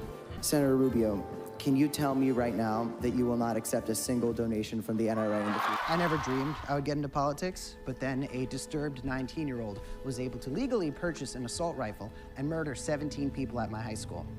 My classmates and I learned the hard way that this shooting didn't happen in spite of the American system, it happened because of it. And this is a system that is failing you at every turn. But out of that tragedy, my classmates and I were able to get millions of people all across the country to take it to the streets and call for real change. Now, nearly a decade later, the country is even more violent than it was. And we need leaders who aren't going to coddle their billionaire donors, who won't support a genocide, and who aren't going to settle for flaccid incrementalism. New Yorkers don't put up. Did you have this guy on stream not too long ago? Yes. With hate and bigotry. New Yorkers Cam is a look out for Hasanabi one head. another, and New Yorkers lead the way, which is why it's up to us to take back our future. I'm Cameron. Isn't that the girl that like went viral on Twitter? The cute girl that went viral on Twitter. There was like a bunch of like what was it, like hot girls for Zoran girls that were talking about how they were voting for Zoran and everyone was like losing their fucking minds over it. There were people that were just like super mad. I'm Cameron Kasky, and I'm running for Congress because it feels like our party has no future. So we need to invest in a new generation of leaders to take on the fight. Please donate to me online. All of my opponents have a lot of very rich friends. I can't necessarily say the same thing about myself. I'm Cameron That's Ella Devi. Kasky, and I approve this message. This guy's such a fucking fraud grifter. What the hell? Why? Why are you saying that? Brother, he is literally a community member. Jesus Christ. Anyway, Mike doesn't like him? Okay, oh, well. He refused to condemn Hassan Piker. Yeah, that's probably why. Yeah, this guy, Pete Panuccio, retired 39-year-old veteran of the NYPD, says, when is the next interview with Hassan Piker? Your constituents would like to know. And it's like, bro, you're a 39-year-old retired cop. Why the fuck do you know who I am? And Cam Cassidy said, I would like to aggressively denounce my good friend Hassan the Hun, someone who's been very supportive to me on a personal level for years and who I harshly stand against with fear and contempt. I learned from comments on a clip from his appearance on your stream that an insane amount of people think that there was no school shooting law. That's crazy. Yeah, keep trying this chicken little act about Hassan, old man. He's running against Jack Schlossberg in New York 12. Going to be a hard primary? No, the fuck it's not. Jack Schlossberg is like devoid of any fucking policies. He is inevitably going to drop out. His presence in this race is not a bad thing. It boosts the national prominence of the campaign. Him being Kennedy royalty does not mean anything. He's a TikToker, bro. What are you guys talking about? The real problem is there's a crowded primary. If anything, it'll help siphon votes away from others that could be more impactful against Cameron's run. Yeah, his Israel position on his website is incredible. His Israel position is so airtight, by the way, that fucking Zay Squirrel basically endorsed him. Do you understand how, like, that's like a bad empanada endorsement? Like, do you understand what that means? Squirrel won't endorse me. There's like 3 total endorsements you've ever gotten. Look at this, why this person thinks Cam is a grifter. Let's see. What? Was underemployment. The guy's a fucking fraud grifter. Blake, he posted a video of him being mean to a Palestinian. Yeah, I mean, okay, let me explain something to you, okay? Cameron is pretty young and also definitely moved through the motions of being somewhat of a liberal Zionist towards the direction of anti-Zionism over the course of these last 2 years. I am, by my position as someone who has been a loud and proud anti-Zionist for many, many years, I have, I guess I have a lot more, I'm a lot more understanding of people changing their perspective over time. It's called growth. As a matter of fact, this is why I vehemently disagree with my left flank anti-Zionist counterparts on methods of how to achieve a broader coalition and a more successful movement, really, that can have impact down the line. Okay. Examples I have given, examples I have shown is obviously Quentin Quarantino, who I interviewed on the stream, who also comes from a Jewish neighborhood. He is Jewish himself and went from being pro-Israel after October 7 to moving in the direction of liberal Zionism to anti-Zionism, and became such an avowed anti-Zionist that he literally was on the Sumud flotilla, right? He got detained and kidnapped by the state of Israel. Those, not Tarantino, Quarantino, the Instagram account. He owns the Instagram account, Quentin Quarantino. I think a lot of people are less forgiving of this sort of thing. Not Quentin Tarantino. Quentin Tarantino is a massive Zionist and literally lives in Israel. Hold on. Where's the other one? Where's this video on Israel? He did a video, 58-second video on Israel alone as well. We need to stop providing aid to the state of Israel, and I'm going to tell you why. The colonial violence we've seen this country carrying out will not stop with the genocide in Gaza. It will not stop with the illegal annexation of the West Bank. This was never about the hostages. This was never about Hamas. This is part of a bigger and deadlier colonial project. Bibi Netanyahu, a wanted war criminal, has publicly stated that while his extremist government carries out the genocide in Gaza, he feels like he is on a, quote, historic mission and feels a connection to a greater Israel vision. So what is Greater Israel? The concept was enshrined in 1977 in the founding charter of Netanyahu's Likud party, which states that from the Mediterranean Sea to the River Jordan, there will only be Israeli sovereignty. So when people protesting crimes against humanity say from the river to the sea, let's be clear, they're not the only people talking about this. A two-state solution, the popular moderate position for Democrats, is not enough. If we continue to arm the state of Israel, the colonial violence will only expand. Yeah. Come on. Come on. Be for real. Look at that. The coveted squirrel endorsement. That is insane. Okay? I looked at the campaign website, and Cameron Kasky states clearly that it supports an actual arms embargo in Israel, explicitly rejecting the offensive defensive arms that J Street Zionist propaganda used by AOCIA and Bernie Sanders to launder their opposition for it. And support for, by the way, I like that the anti-Zionist flank has their own Maoist standard English now to launder their opposition to it and support for continuing to send 99% of weapons and essential military infrastructure to a regime they pretend to believe is committing genocide. And unlike AOCIA/Sanders, Kasky also states he will support sanctions against Israel. As I've been saying for a long time, this is the minimally necessary position for anyone who is actually anti-genocide to have, and it is the only way to stop and punish it. If you don't support an actual arms embargo and sanctions on Israel, you are lying when you pretend to believe it's committing a genocide. Every political candidate who claims to be anti-genocide must be judged by if they meet this minimal standard, and I'm glad that Kasky has clearly stated alongside Rashida Tlaib, Ilhan Omar, Summer Lee, Al Green, Thomas Massey, and Marjorie Taylor Greene. Wait, there's nothing wrong with this. I'm just laughing at the AOCIA mention. This is correct. This is the appropriate position to take, and Democrats should be taking this loudly and proudly, even from a partisan perspective. It's utterly ridiculous that they do not. You were in their last thread. Here, Sarah Hurwitz refers to Soviet anti-Zionism as being responsible for opposition to a precious Israeli death cult today. This is probably confusing to those unfamiliar with the Zionist ideology, but it's a core tenet of it. All Zionists from Barry Weiss to Ben Shapiro to Chuck Schumer and Rahm Emanuel and Josh Shapiro believe that Palestinians aren't real, but an invention of the KGB and the Soviet Union to oppose Israel as it was allied in the U.S. in the Cold War. So Palestinians as nationality and people are a Soviet anti-Zionist invention, and all the Zionist Israeli mass rape and murder from them eliciting opposition is just a continuation of Soviet communist evil plot against the Zionist Jew Ubermenschen. Literally all of them believe this. Barry Weiss was taught this as a toddler by a deranged Zionist father and mother. This is why you look at Zionist discourse, it's filled with the most insane fanatical anti-Soviet hysteria. They constantly talked about how horrific the Soviet Union was and used as a primary metaphor for evil today. Leading anti-Soviet Cold Warrior neocon CIA assets were fanatical Zionist Jews like Richard Pipes, as detailed in this thread. While the USSR was initially pro-Israel and played a role in its development, they very quickly became anti-Israel, as Israel was a base of operations in the Cold War for the United States of America. To successfully, as they did, destabilize any matter of pan-Arabic nationalism that was oftentimes socialist in nature and also not in support of Western colonialism, because it was a response to Western colonial design. Although, for modern Russia, of course, the allegiances are more complicated than that. Did you see the populist billionaire running for in California? Yes. I wish you'd stop shouting out people who lie about you and what you say. Oh, you mean squirrel? I don't care. Like I said, as long as they're everyone's doing their own things, okay? Yes, I know Tom Steyer. Tom Steyer is back.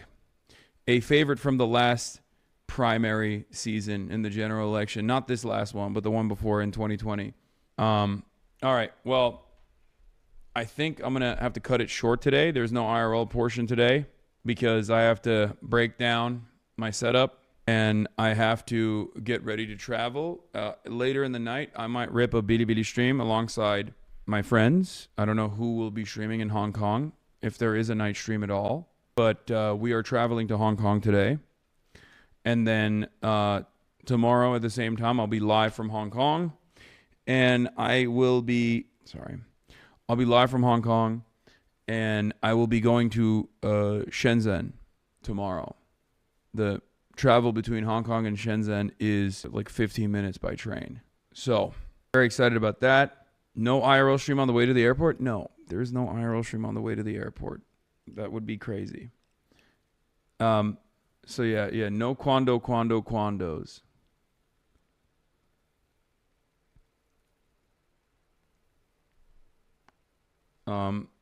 Shout out to Penny and the team out here, Ito and Kelvin, who will not be joining us. In Shenzhen, I'm going to be testing out all the new tech, seeing one of the, seeing the the future of China. We've seen the past with Beijing. We've seen the current.